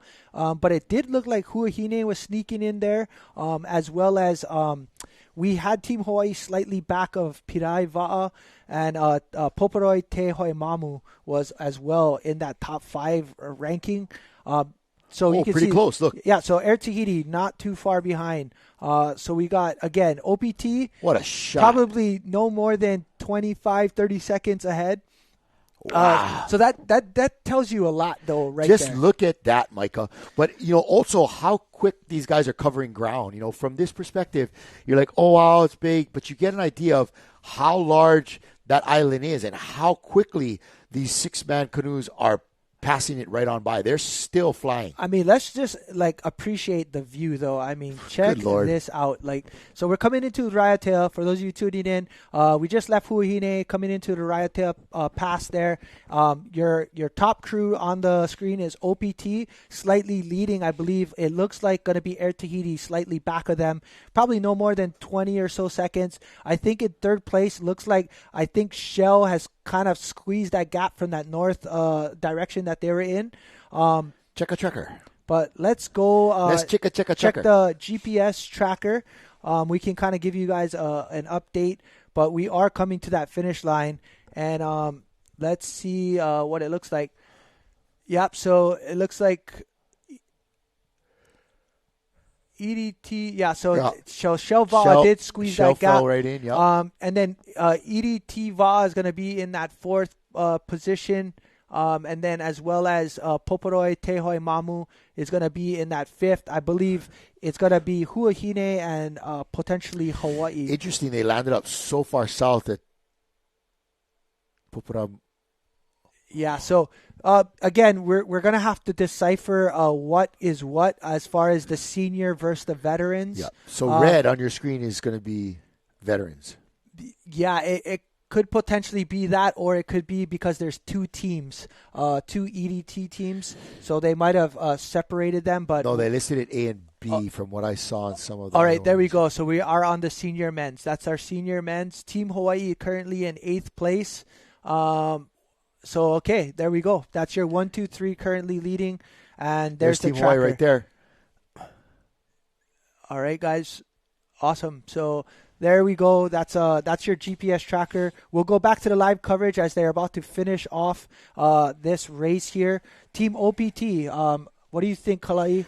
How do you think their race still not was? a real slow stroke rate. I would expect them to be maybe even bigger and slower, but they are continuing to feel the pressure of the chase. Yeah, I think the time. Yeah, I think they have a lot in the tank. I think we're in flat waters. And I'm looking at that clock. That's pretty fast, bro. 3 hours. Yeah. Yeah, 3 hours. That's fast. And they're going. There's still, hey, for a crew of this caliber and in one of these unlimited canoes, wow, there's still little bumps in there that they can surf. Yeah, so we still see a lot of texture, obviously, coming into this. They're feeling it right there. You saw that? Yeah, their rate is up, and then they go back to kind of that first gear, and then they kind of just keep cranking it when they can. We've been kind of dissecting a little bit about their technique and their style, but OPT is definitely figured out. George Kronstein showing why they won the last 2 years. Yeah, this is great for him to see him just kind of go from his top level of doing stuff and then bringing this crew along into that, while simultaneously still top notch in the V1 for the 40s. Yeah, George is a great guy. I mean, his training schedule is insane, the amount of hours that he puts in, but it shows. The guy is a killer when it comes to that V1. Yeah, Hichiro Masing. So, this group is made up of a lot of talented V1 paddlers, as well as coming off of Molokai Hoi, winning that and beating, defending Shell champion, and being able to kind of set their dominance for this past few years has allowed them to continue the momentum. I mean, they look extremely solid, super comfortable, have a really good race for day one. So for those of you that tuned in, we're hitting that 3-hour threshold mark. We still got a little ways to go inside of this Raiatea Lagoon. you can still see there's a little bit of wind and a lot of texture on the water. So it does help a little bit. It doesn't seem as sticky. Doesn't seem as sticky, but it almost seems at times that it's in their face. Yeah, it does. It does look like maybe the tide is actually getting pulled a little bit outside of this channel. And, day 2 is going to be exciting because what happens from here on out is they will all receive a time at the end of this race, and then we'll see like the difference, maybe 20, 30 seconds, 1 minute, 3 minutes, 4 minutes, 10 minutes. And day 2 comes, because it's a sprint race, there again is another form of strategy. And some crews are very good at sprint races, including the likes of like a Pire or maybe even Air Tahiti, or of course Shell. Right. So Shell might be behind today by a minute, and tomorrow be ahead of you by 3. So there's a lot of trade-offs in the next what happens over the next 2 days. Well, okay, as we get ready to see a big finish from OPT, we're going to drop back and see a quick clip from John Fody. This is of Team Hawaii right there. Team Jimmy Hawaii Austin is running steering. somewhere I in think the got Rylan Hart in single there. digits. Jackson Maybe Moore, 7th, 8th, 9th. Got Huahine straight down below us. They gave us, We got Shell Baja straight up above us. We got OPT really strong. and Air Tahiti straight in front again, of us. They've been surfing And there the might be downhill one or really, two really others. well. We've been seeing them train a lot over the past, a year, but to put together a crew like that, it's been really good to see a mixture of Lanikai, Outrigger, and Kilkaha. 3 really strong crews. Right here is Air Tahiti's crew right here.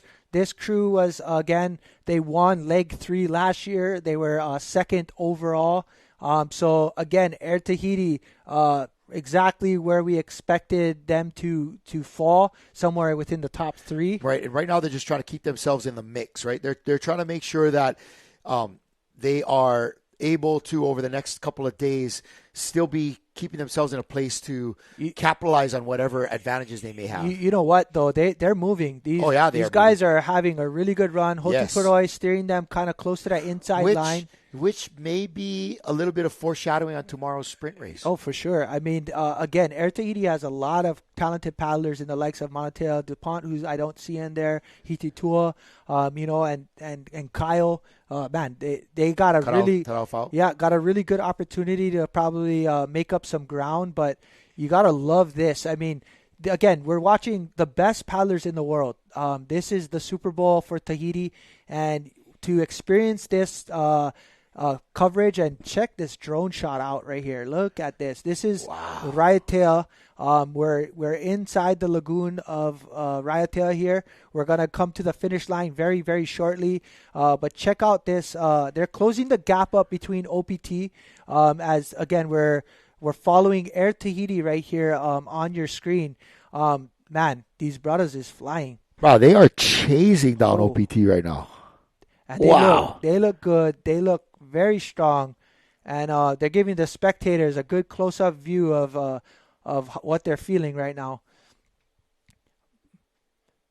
Again, we're about 3 hours in, and these guys are putting together about a 56, 60 stroke rate right now, attacking it probably as high as the 70s. Yep. And man, just strong big drive all the way paddlers. through.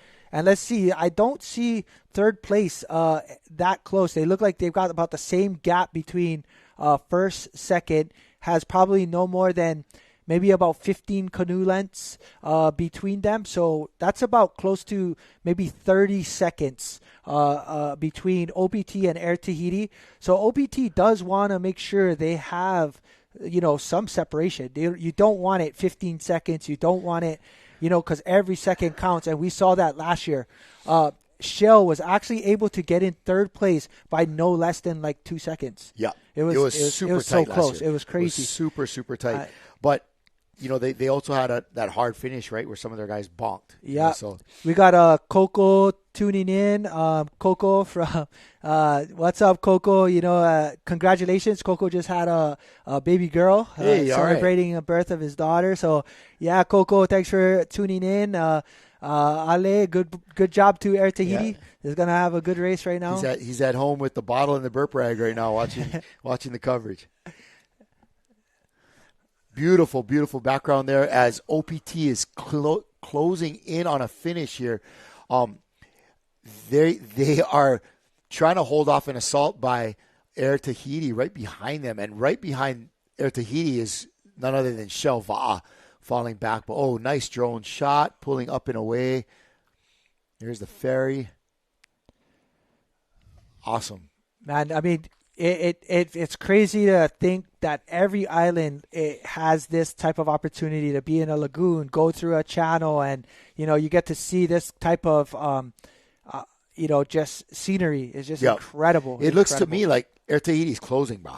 No, they are. They're definitely squeezing that gap, and OPT is in first, but again, every second definitely does matter, especially with teams that are. Every team is comparable. These top three crews, any one of them could have won today. And, day 2 is going to be another story. But OPT looking like, okay, let's go put it on the gas a little bit. Let's try create some separation. But Air Tahiti is not letting that happen right away. You wouldn't, you're here at day 1, you're like, what's a few seconds matter, this, that. And then you get to the finish at day 3, and you're biting your nails to see if they were able to hold it off. So there's the record, guys. The record right there is 3 hours, 11 minutes. Wow, they're right held there. by Shell. I will go out and say I think we're going to see a 3:07 by this team right here.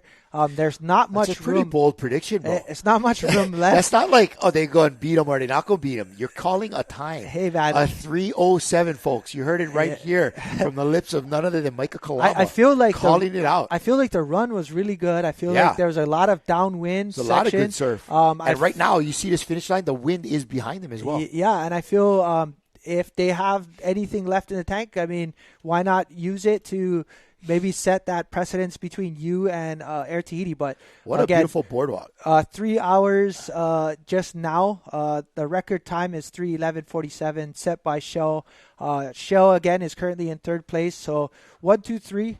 We've got OPT, Air Tahiti, and Shell. I mean, I feel like every race that we've called recently has been exchange of those 3 names, and we can go out and say that OPT has done a really successful job over the last maybe 8 or so races that they've had where they've basically been first place every time.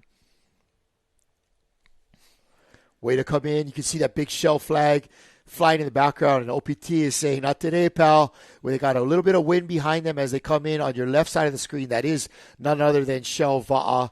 Although OPT has had success here winning the last couple of years, Shell Va definitely the dominant name here over the last decade. Yeah, absolutely, and across the board from Tahiti to Hawaii, and they just added another name to that repertoire, and for a good reason. All of these paddlers are beyond exceptional, and just. If anything, if you're new to paddling, what's great about this is being able to learn by watching how these paddlers react, and you maybe learning little bump. There's definitely some energy coming off of that sidewall there, and I mean you got to take advantage of that, and why not? Is that the finish line right up there? I wonder how close they are. All right, so here's your update for all your crews. Team OPT in first, Air Tahiti running second, Shell, EDT's A team, Poporoi Tehoi Mamu in fifth. Pirai, Team Huihine, Manihi kind of snuck in there because they were in 14th and actually made their way up. Team Hawaii right there, rounding out in your top 10. That's a really, really good finish if they can maintain that. Heck yeah, that was better than they were doing last year. Yeah, if they can maintain that and get better. And awesome. You never know again what day 2 can present itself and maybe close the gap. Let's for them, it's their races against the time. Do I remember correctly that Team Hawaii had a little bit of an issue on the beginning of day one, at the beginning of the race last year, where they were getting bumped with other canoes, and they kind of had a really junk start that kind of they actually materialized into a bad race. Yeah, right? they cracked their AMA, and they had to replace it, I believe, for day. Like halfway through, they're re-rigging the AMA. Yeah, there was a little bit of incidences, and it was a solid team too, a really good crew, and and no matter what happens in any race. Yes, you travel far, but a lot of that is the learning experience, and hopefully even moving into today, they've learned a lot about what that would be like. But currently on screen, OPT looking super strong, trying to close up the finish line here as the veterans are making their way. They're closing a gap of 3 hours and 12 minutes. And I believe, obviously, I think we've already passed all of the veterans. There might be one crew ahead, but I don't know if they're going to. Air Tahiti is right there. Look at that. So Air Tahiti closed the gap probably about from 14 boat lengths to no more than maybe 5. And I think a lot of it had to do with that surf line that Hotu took on the inside, and he ran that down pretty well. But also these cameras can be deceiving. Sometimes that close-up view, but I would say Air Tahiti is closing the gap a lot. If they get on a little bump here, there's not much. There's enough time left for them to creep up here. Yeah, I think so. OPT's got to turn it up, and they heard us. Here they go. Wait, feeling a little bump. What is that? What is that finish line? Is that the finish line? It looks like the green buoy there is that finish line. They're at 3 hours and 3 minutes, Kalai. I think That's they're gonna smashing the record. I think they're gonna beat my time. I don't think they're gonna do 3:07. They're gonna do like 3:05. Mr. 3:07. Oh man. I'll take it though. I mean, I right now, if you're watching the race, guys, they might be 3:04. We might see the history today, as leg one is going to be won by OPT here, and they're going to break Shell's record that's been standing now for about 15 years. So since 2010. Here we go. So they 3:03.56. Wow. 3:04. Wow. Just incredible. Look at that. And also, Air Tahiti is actually going to beat that previous record, and they're not behind by more than 15 seconds, guys. Look at that right there. Plus 14. Look at you. Jeez. Let's go. Let's go. Sounds like you watched some canoe races in your day. Man, it's something you just gotta appreciate what we just saw. And here's Shell. Shell's going to beat their own record too. And Shell again. Guys, this is a 3-day event. This is still anyone's race for any crew here. But right now, Team OPT sealing the deal. Man, Air Tahiti, though, to close up the gap, the amount that they did was impressive. That was big. Impressive. That was big. But a 3:03.56, that's smashing the record. That's basically beating the record by a mile, if you wanted to consider that. Right. Every mile is roughly about 7 minutes to a race. But Shell, I mean, definitely having a good race. They're not too far behind. 1 minute. No, not at all. Minute so off the lead. We all know when it comes down to bro. Hawaiki Nui, 1 minute is nothing. We saw the difference of 4 minutes and a crew actually beating that. But well done. Really, really good race here by these crews. Looks like they got Kyle on tap here for Air Tahiti. Sure, we'll go ahead and listen to, even though it's in French, we're going to give it a listen. We're going to pick off 3 words. Yeah, Mike is going to translate. He said paddle, he said tired, he said far. I don't hear it, bro. But anyway,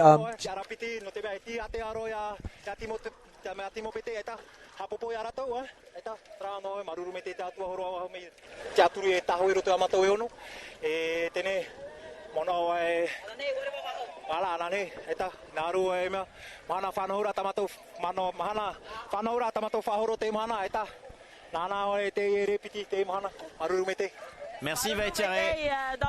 On est avec Shell. I mean, just incredible right there. Kyle Tarafao, captain for Air Tahiti, having what I like is he's speaking in Tahitian, not French. No, Tahitian for sure. And just a lot of respect. There was a lot of respect to OPT and the chance of them having a good race. But there's your current third place standing, top 3 podium.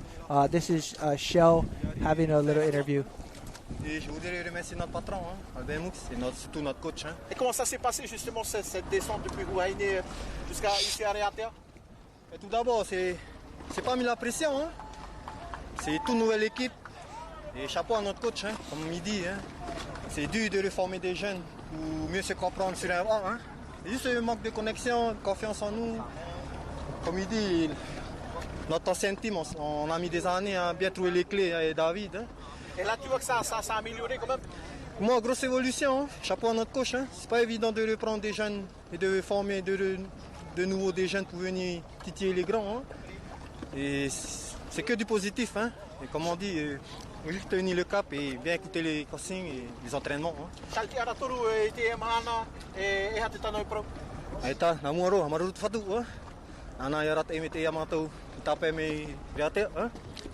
Et aita, maruru mete tamato tata faini o David.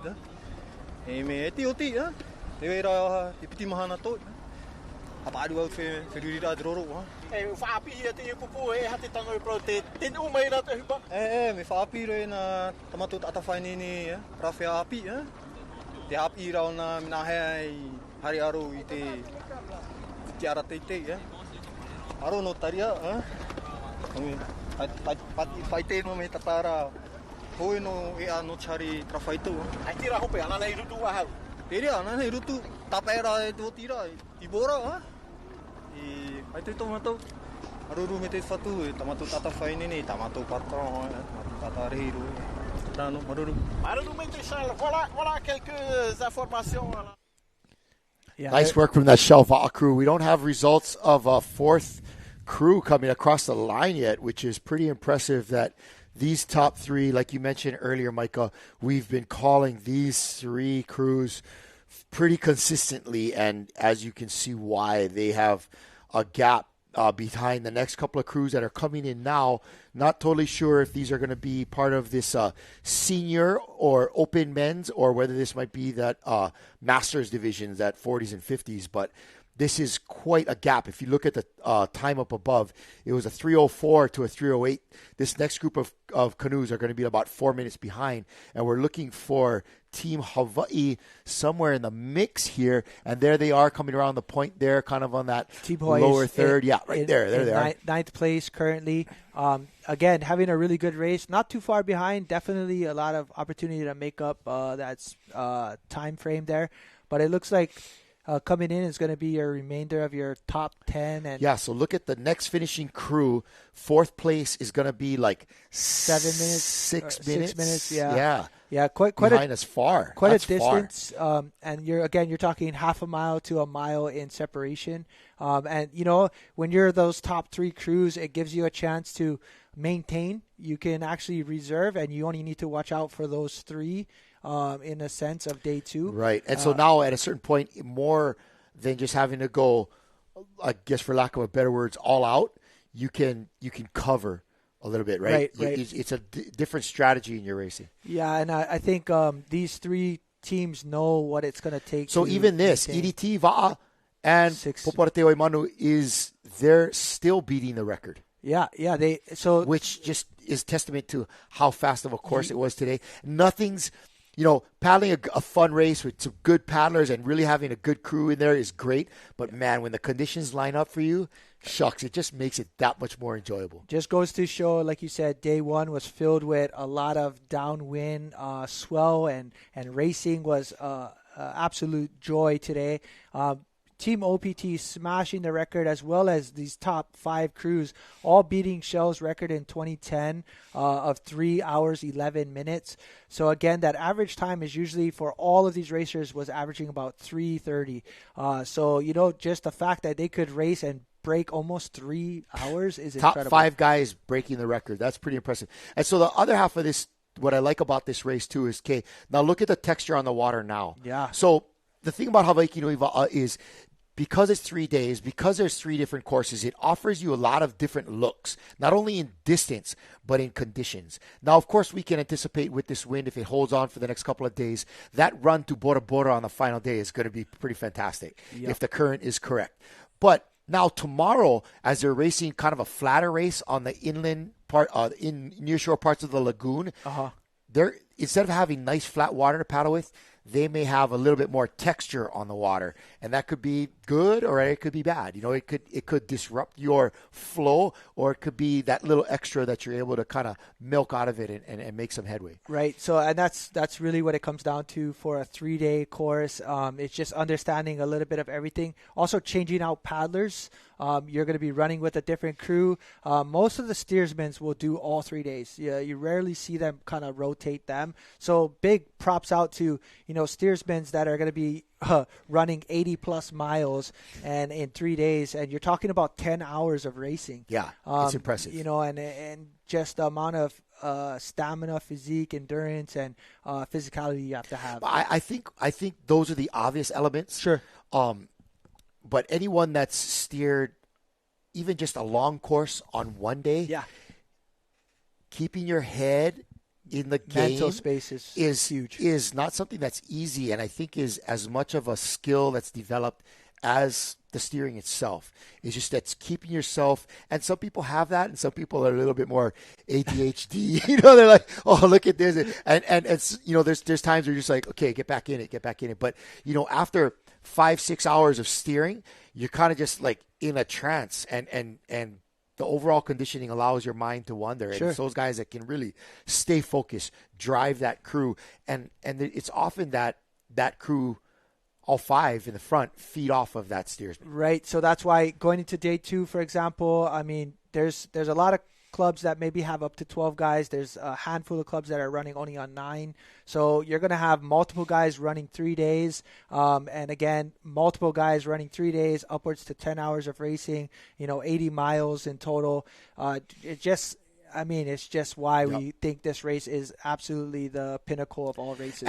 And fitness levels and age. Oh, yeah. Let's not forget that. A 35-year-old guy is going to have a harder time recovering as opposed to like a 22-year-old guy. For sure. You know what I mean? Like that, the amount that they're going to be after second or third day of racing is going to be that much more. So, us old guys, we're going to rely on the experience and the tenacity to try to match those things. But just an incredible performance all the way across from especially these top 5 crews, and we're going to certainly stay here and watch our team Hawaii, which is made up of see them crossing Lani Kai and Keokaha. They'll be crossing anytime now. I don't know how much the live coverage will go into for the rest of the day, but as of right now, on our screen, we just have our GPS tracker, and we're just watching to see if Hawaii comes across. As the top 5 have already finished, I think the 6th and 7th probably just came in. That's going to be Poporoi, Tehoi Mamu, as well as, I believe, Pirai and Huahine. After that, Hawaii was slightly behind, so they're finishing off in the top 9. Wailea look like they're about maybe 16th place. Yep, hoping for top 20. So if we can get them into the top 20, that's a really good start. As we have 2 more days, and some of the things to consider is we're talking no more than 15 seconds between first and second, no more than a minute between first and third, Yep. So when you start really gauging how this all will culminate to the end of this entirety of Hawaiki Nui, I mean, you can be behind by 4 minutes and be ahead by 8 minutes on day 3. For sure. And part of this too is I think we're continuing to enjoy watching Team Hawaii come in here. Not sure if this is them or not, but the fact of the matter is a non-Tahitian crew coming in top 10 is going to raise eyebrows for sure on the shoreline there. Yeah. And we're hoping that they can continue to, stay in that range and really kind of, prove the viability or the competitive level that we can come with in Hawaii here. And so definitely this crew, as long as Wailea, carrying a lot of our Hawaii gang on their shoulders as they come into the finish. Yeah, so a big shout out to all of our, paddlers from across the state as well as outside of Tahiti, and just going down there and putting themselves in a competitive position and representing all of their hometowns and clubs is really incredible feat all by itself. But I mean, it's just such a a beautiful place to go and paddle and experience. But like today, we've seen it all, Kalai. We've seen, shiny, sunny weather. We've seen good waves. Then we've seen rainstorms. We saw wind. We saw 10 different directions of swell. Yeah. And just incredible for day one. You're right, though, about Hawaiki Nui. It's like if you love art, it's like going to the Louvre. Yeah. Yeah. If you love snowboarding, you're going to go to Vail or one of these places. If you love paddling, you want to go to Hawaiki Nui. Right. And even if it's just to watch, just to observe. Yeah, and there we see Hawaii on screen on our GPS. They're going to be finishing within the next minute or so. Top 10 finish. They're going to be in 9th place. Yeah, hopefully TNTV will give us some coverage of that as they come in. This looks like that might be them on the right. Yeah, I think this is them coming in right now. It looks like that's going to be your Team Hawaii on the screen there. So Shell Va'a is about 1 minute and 7 seconds off of the lead. And then there's a huge gap. We're talking 6 minutes between 4th and 1st place. Poporoi Te Hoimamu, again, is back upwards of 10 minutes. Team Huahine is 10 minutes, 39 seconds, and Pirai Va'a is 11 minutes back. We can definitely see Jimmy Austin there in the back, and let's see if we can't pick out any of these other paddlers as they come in. That looks like the first finishing veterans up there, the Manutea, Masters on the left there. That is none other than Manutea Oen from Huahine. But right there on screen, really good job. But it looks like going to be like Jack Seymour. It looks like we see Avon in seat 5, Ryland Hart in seat 4. So great showing here from your Hawaii paddlers. As again they came in to put themselves in a position to represent Team Hawaii, and a big shout out to them for going down there, battling, and coming in ninth overall. I mean, wow, unreal job. Great job, Jimmy and crew. Nice work. Nice work. Nice putting work, in the top 10. Well, it's an incredible feat all by itself. So 3:03 was the winning time. We're going to see exactly where Hawaii came in on that last. So they're about 13 minutes back of the first crew. And again, we've talking about 36 miles on the last day, 18 miles tomorrow. Close the gap up a little bit is the goal for tomorrow, and maybe beat some of the crews that are in front of them. But man, to be up there with the top names of, Huahine, Pirai, the idea of being able to battle a Shell as close as they did for as long as they did, just goes to show they have a really good thing going down there. But right here, it looks like we've got another crew coming in, Rimatara Va'a. So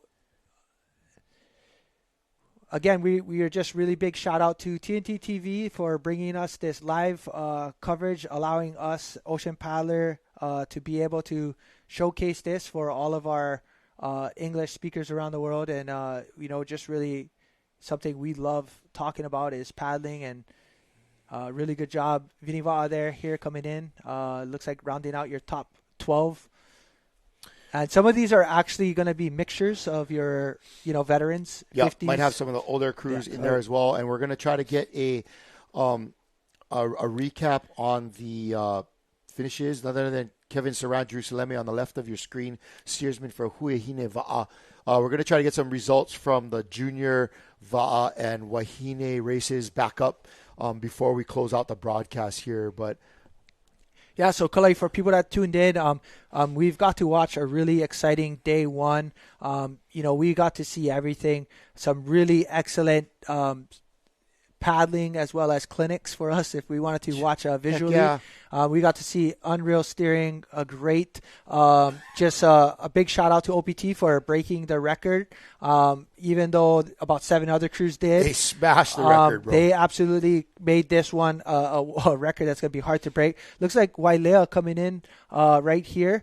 This is your men's team, Wailea. They're about to close up and round out that finish there. Looks like they're going to be, top 20. And we'll get an exact location for you guys shortly. But again, another Hawaii crew having a good race down in Tahiti and representing all of Hawaii. And just really proud of these guys for going down there, putting it all out there. Yep. We've got 2 more days of racing, a lot more opportunity to make some headway as we've got, again, tomorrow about 18 miles, and then day 3, 36 miles. Looking for where, in relation to the top 20, where this Wailea crew finishes up. Looking good, though. Kiko Kramer's got them trying to use a little bit of this surf right here coming around the corner. Yeah, proud of Team Hawaii, Team Wailea going down there representing. Yep. Curious to see how the Rurutu men did, as we know Keokua Nolan was on one of those crews, as well as Spencer Kamaoha was on there, and just kind of really proud of any of the Hawaii guys that went down. We had Eddie Hayward racing, as well as Philippe Carvalho, and then, of course, none other than the Beck brothers down there. So, Hobie guys. Yep, Hobie. A lot of great representation. And, of course, Team Hawaii taking second place for the women's, the women's race, which is great. Certainly with a 25-second gap from the lead, within striking distance to do well tomorrow. Right, so. As well as your Team Nalu women as well, rounding off the top 5. And hopefully they can squeeze that gap up even more. Yep. Maybe solidifying 2 Hawaii crews up in the podium finish. As well as your Big Island Junior Va'a doing really well. I believe the third place finish. Keaiakohoi top 10. So nice work, gentlemen. Hawaii, as much as there's all these other paddlers and all this great opportunity, we are Ocean Paddler TV, and we have a lot of respect and a lot of pride for all of our Hawaii teams. So big shout out to everyone down there competing and racing and doing what they do. And shout out, to all of those international crews. In particular, I saw Brazil. Those guys from Brazil.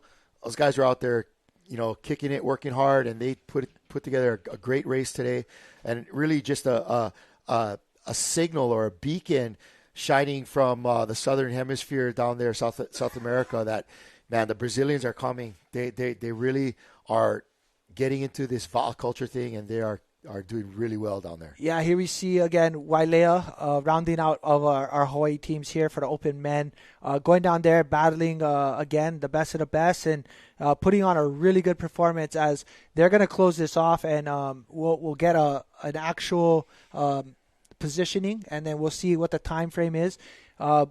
We definitely know day 2 could bring out some really good opportunities, as it'll be a sprint race. And man, I love day 2. Day 2 is one of my favorites because you kind of see exactly what the strategy starts to look like. Early. It has to happen early.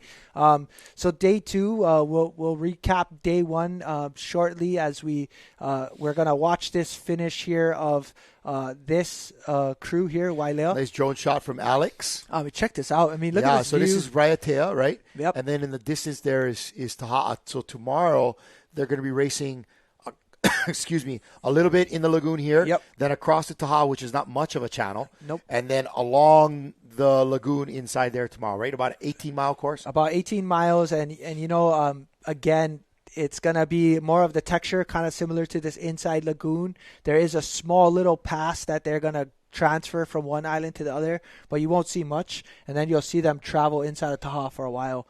But well done. Looks like right there is going to be the blue colored jerseys. That's going to be your veterans.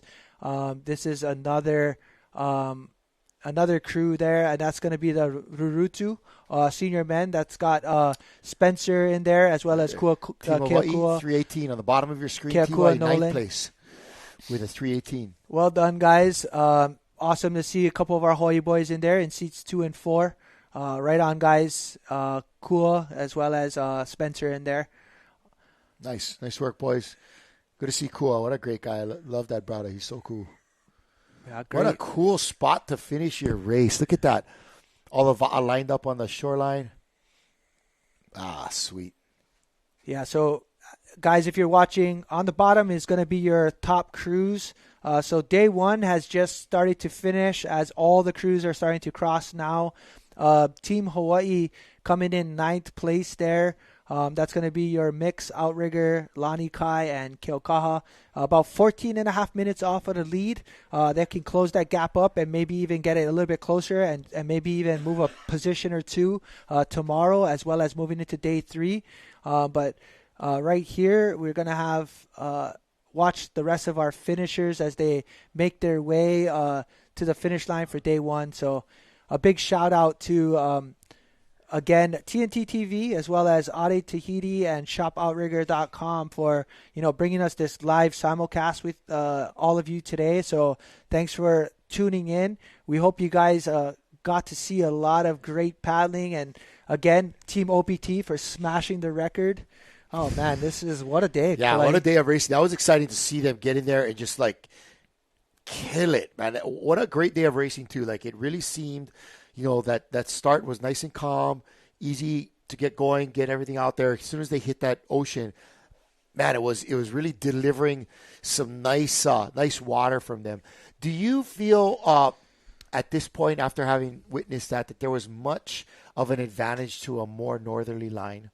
Kind of watching what happened and seeing how far Shell was up on the north line, and yet, only being a minute back of OPT, I would say more northerly looked like it paid off. But then again, we did see a few other crews on that kind of direct path that maybe just dropped off a little. So what I do think that paid off is the steersman's ability to maybe maximize the bumps. And again, you never know what kind of bump you're going to get, whether you're going to get a long run or a short one. But really being in position allows you to maximize that time.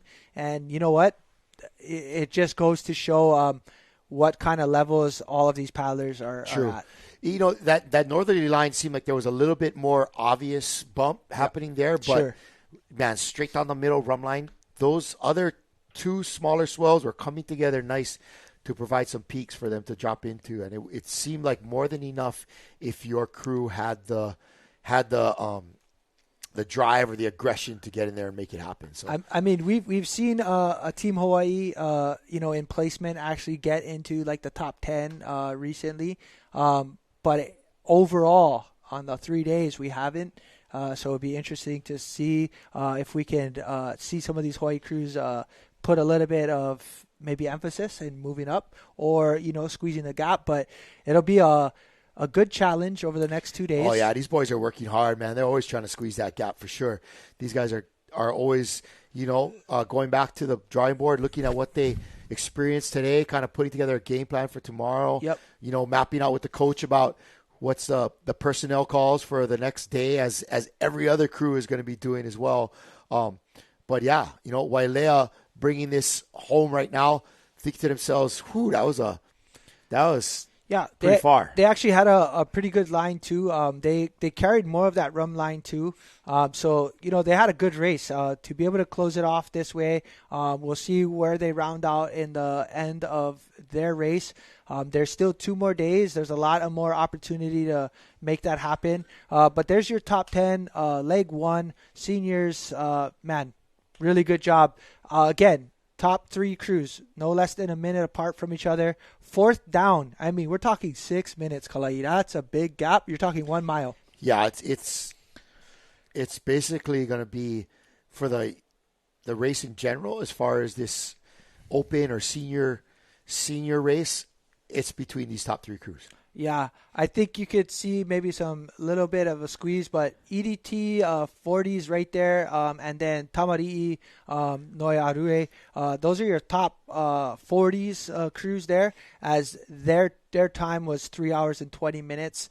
Again, they did start 10 minutes prior, but it doesn't matter. That's their overall time. So as far as that's where their placement is. And man, being 40 and still managing to be in the top 20 with the overall time is what like we talked about before. It definitely is something to talk about. Yeah, they're training hard, those guys. And again, they got 2 more days as well. So, but here we go. We got Team Wailea going to round it out right here. They're going to go ahead and finish this race very shortly, as this is the last point before they finish. So congratulations to all of our paddlers for day 1, Hawaiki Nui 2025. It was exciting. We got to see a lot of great surfing, a lot of good paddling, and we got to see a really close battle at the end. And I think that was something that I really was I got a really exciting showdown for those top three. I think that really is something that's exciting. We did see times where crews were like 4 minutes ahead, and so to see only a 1 minute gap between three crews again is just awesome. Whatever you say, 307. Yes. Hey, I'm 307. glad they beat the 307. No, it's like they can't. It's like 303.54. It's crazy. Yeah, that is crazy. I mean, they basically took off 7 minutes off that time. You don't see, with a race as competitive as this, that's been running as long as this, you don't see 7 minute time differentials as far as setting new records. That's rare, bro. No, that's pretty rare. And like you said, that's fast. That's a great. That just. I mean, it's a testament, of course, to the paddlers. Great teams. Right. A great bunch of teams at the top. Obviously, Air Tahiti and Shell and OPT all pushing each other. But man, really, the conditions today were exceptional. Yeah, congratulations there, Team Wailea coming across the finish line for day one. That rounds out most of our Hawaii participating crews here. Just like you said, to be from 2010, it's taken 15 years to break that record. And again, the race is held pretty much every year right around this time. It's usually right around Halloween and end of October, early November. To have this conditions are very, can be relatively different. You might be coming off of that dead wind, and now we get a little bit of something. Same thing in Hawaii. There's times where October will be absolutely just raging, and then there'll be times where we'll get those southerly winds, and it just knocks out everything, and you get calm conditions. And yeah, but dude, 7 minutes. I know, it's impressive. That's big. To me, that's a lot. We were thinking 1 minute would be a lot, but 7 minutes and just smashing. Yeah, Kalai, what a great day for day one. All right, congratulations to Wailea, who just finished. We're going to take a quick commercial break, and then we'll be right back with a race recap and what we're looking forward to in tomorrow's day two of the Hawaiki Nui Va from Tahiti.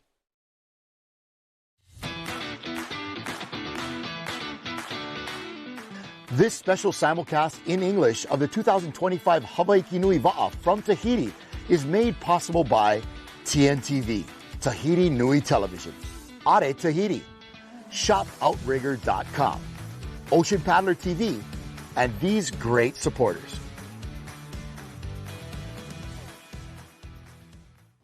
When you're on the water, you want to be safe. But the Voga Va'a flotation vest is also designed with a snug fit and comfort, so it won't interfere with your performance. This lightweight vest is made of flexible neoprene, giving you full mobility with every stroke. Paddlers love a vest that feels good and won't slow you down. Be smart, be safe, be comfortable with Voga at ShopOutrigger.com. Allow us to help you grow your brand and expand your business by reaching Hawaii's giant outdoor sports and ocean enthusiast demographic. Zone Media Advertising specializes in television commercial production and campaigns, social media content production and distribution, drone and video production, cutting-edge live productions, and more. With over 25 years leading Hawaii's action sports market, give us a call to find out how we can help you grow your business. For me, it's a Ferrari, this canoe. The V1 teaches you a lot. It can be a boat for beginner because when you're beginner, you don't expect nothing from a boat. You will learn with the boat. So the Marara is a boat for everyone. It's a boat who can increase the glide like very high. You can, in 2 or 3 strokes, you can improve like 1 or 2 kilometers. So that's why I love the Marara.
All right. What a great day of racing. I'm Kalai Miller here with Micah Kalama, and we are just recapping this day one of a 3-day race down in Tahiti known as Hawaiki Nui Va. And really, this is, in my mind, the Super Bowl of canoe racing, 6-man outrigger, distance canoe racing.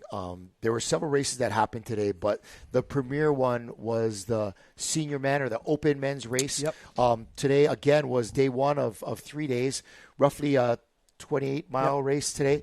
And so today's race took our paddlers from Huahine across to Raiatea.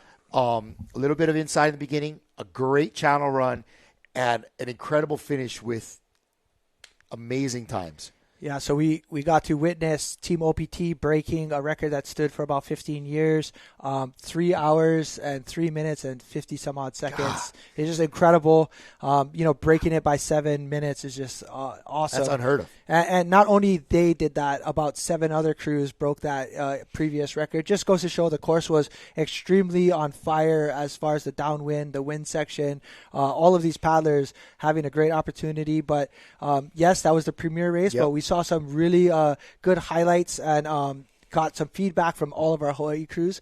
Our junior boys. We had Big Island Junior Va, who has had an amazing run this year, in particular at Molokai Hoi and at the Queen Liliuokalani race, where they just were blazing fast. These young men made up of paddlers from kind of all over the islands, but primarily Big Island, the Big Island Junior Va crew, and they came in third overall today. The juniors and the women only having 2 days of racing. Right. So there'll be spectators on day 3 as the men make the big crossing across to Bora Bora. But also want to mention Keahiakohoi coming in top 10 over there. Keahiakohoi, a canoe from the east side of Oahu, taking 2 junior crews with them to Hawaiki Nui Va. And a big shout out to all those young men and mahalo to the effort being thrown down by all of them, family, friends, the boys themselves. And we can't ignore the women's race today. No, not at all. A lot to be seen there. They were on the same course as our juniors. Correct. And for a little bit of backstory, Team Hawaii, which was a bunch kind of like Bradley girls, women. I get in trouble sometimes by calling our female paddlers girls unless they're under Wahine. 18. So they went down last year to the Hawaiki Nui and won. Correct. Now, fast forward to this year's Navini Okekai, which was just a few weeks ago. Ihilani Va'a came from Tahiti and beat Team Bradley in Team Bradley's race, right? When's the last time they lost, right? For sure. So a little bit of contention there. Now Ihilani was able to hold off that basically the same bunch of ladies down there in Tahiti. So whoever they added, whatever personnel change, whatever training and stuff Ihilani's been doing, it's paying off. And so congratulations to Ihilani for their win today on the ladies course. But our women from Hawaii were in second, only 25 seconds behind first place. And so in my mind, they're well within range to catch and finish first overall. Right. Because the times, again, are cumulative. Right. And not only that, we also had Team Nalu, a mixture of Kilohana, Wahine, and as well as Healani women down there. And they actually rounded off the women's race in the top 5.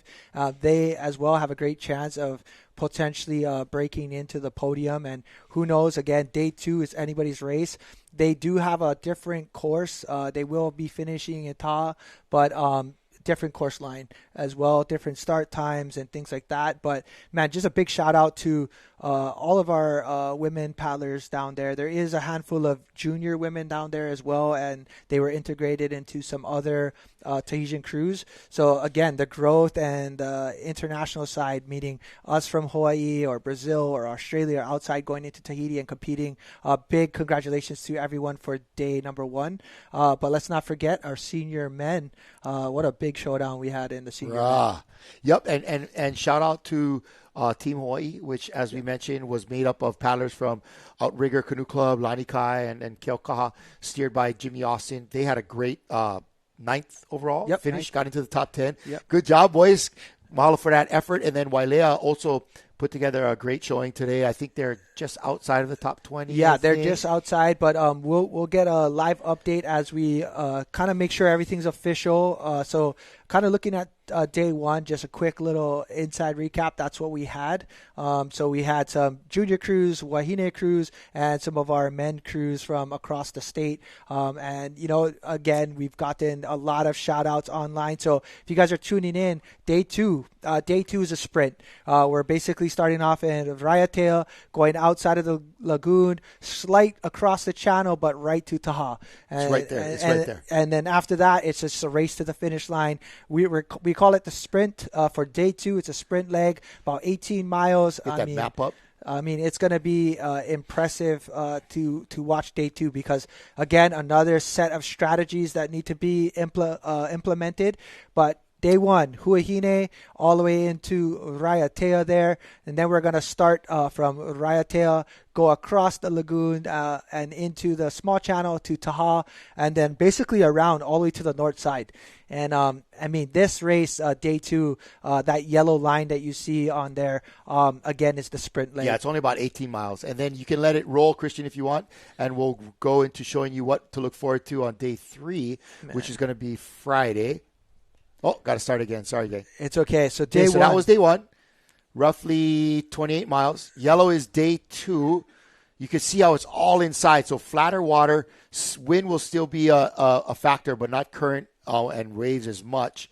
And then day three, they kind of turn back, race around to the far side of Bora Bora where the channel entrance is, and then come in all the way around into that finish. So some long days of paddling for these guys, but beautiful course we had today. Beautiful conditions. Looking forward to tomorrow morning. Yep. Now, today we started just after 7 o'clock sharp with day one coverage. Tomorrow's going to be a little later, right about 9. Yeah, so there is, again, day two starts tomorrow. Some of the juniors, juniors and the veterans, a little bit older, 50s, 60s, and the Wahine, they're going to start a little bit earlier. They do have a shorter course, but we won't get as much coverage as we got today, but we shall get some posts sent to us from on the ground, and the main race is going to start at 9 a.m. tomorrow. Okay. So we'll be live at 8:30, I believe, just to kind of give a little bit of insight and feedback. But recap of today's action. Yeah, so again, if you guys haven't done so, there's a whole program official. It's on the Hawaiki Nui Va 2025 page. You can find it on the website or on their Facebook. Also, you can just follow us live for all the coverage as we're going to bring you day 2 and day 3. Yep, day 2 and day 3. So mahalo for joining us for our coverage today of the 2025 Hawaiki Nui Va. It really was a pleasure to watch these record-setting effort today. Pretty cool. We're looking forward to a great day of racing again tomorrow. And so please join us right about 8:30 here, whether you're on our Ocean Paddler YouTube page, Ocean Paddler Facebook, or on Adventure Zone Sports Network. That's on your Roku, your Apple, your Amazon Fire. So mahalo to TNT TV once again for making this simulcast available to us. Mahalo to Olivier and the gang. Of course, mahalo to Are and shopoutrigger.com. We know all of our Audio Hana, Joey, and Baptiste and all the guys are down there enjoying the race today, along with our boy Alex and Kenji from Ocean Paddler TV. Love it. Down there bringing you the live coverage. And so join us again tomorrow. It's going to be loads of fun. Mike and I will be here bright and early, making sure we've got all the coffee pumping through our veins to bring you exciting coverage of day 2 of the Hawaiki Nui Va 2025. We'll see you tomorrow morning, Thursday, right about 8:30. Ahui ho.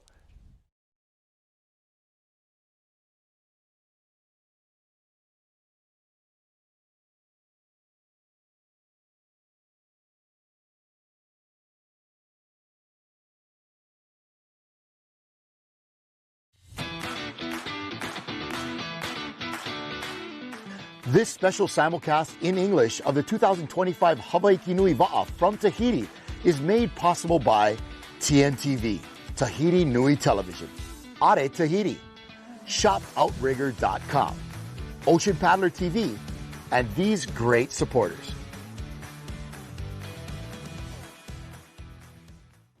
When you're on the water, you want to be safe. But the Volga Va'a flotation vest is also designed with a snug fit and comfort, so it won't interfere with your performance. This lightweight vest is made of flexible neoprene, giving you full mobility with every stroke. Paddlers love a vest that feels good and won't slow you down. Be smart, be safe, be comfortable with Volga at shopoutrigger.com. Allow us to help you grow your brand and expand your business by reaching Hawaii's giant outdoor sports and ocean enthusiast demographic. Zone Media Advertising specializes in television commercial production and campaigns, social media content production and distribution, drone and video production, cutting-edge live productions, and more. With over 25 years leading Hawaii's action sports market, give us a call to find out how we can help you grow your business. For me, it's a Ferrari, this canoe. The V1 teaches you a lot. It can be a boat for beginner because when you're beginner, you don't expect nothing from a boat. You will learn with the boat. So the Marara is a boat for everyone. It's a boat who can increase the glide like very high. You can, in 2 or 3 strokes, you can improve like 1 or 2 kilometers. So that's why I love the Marara.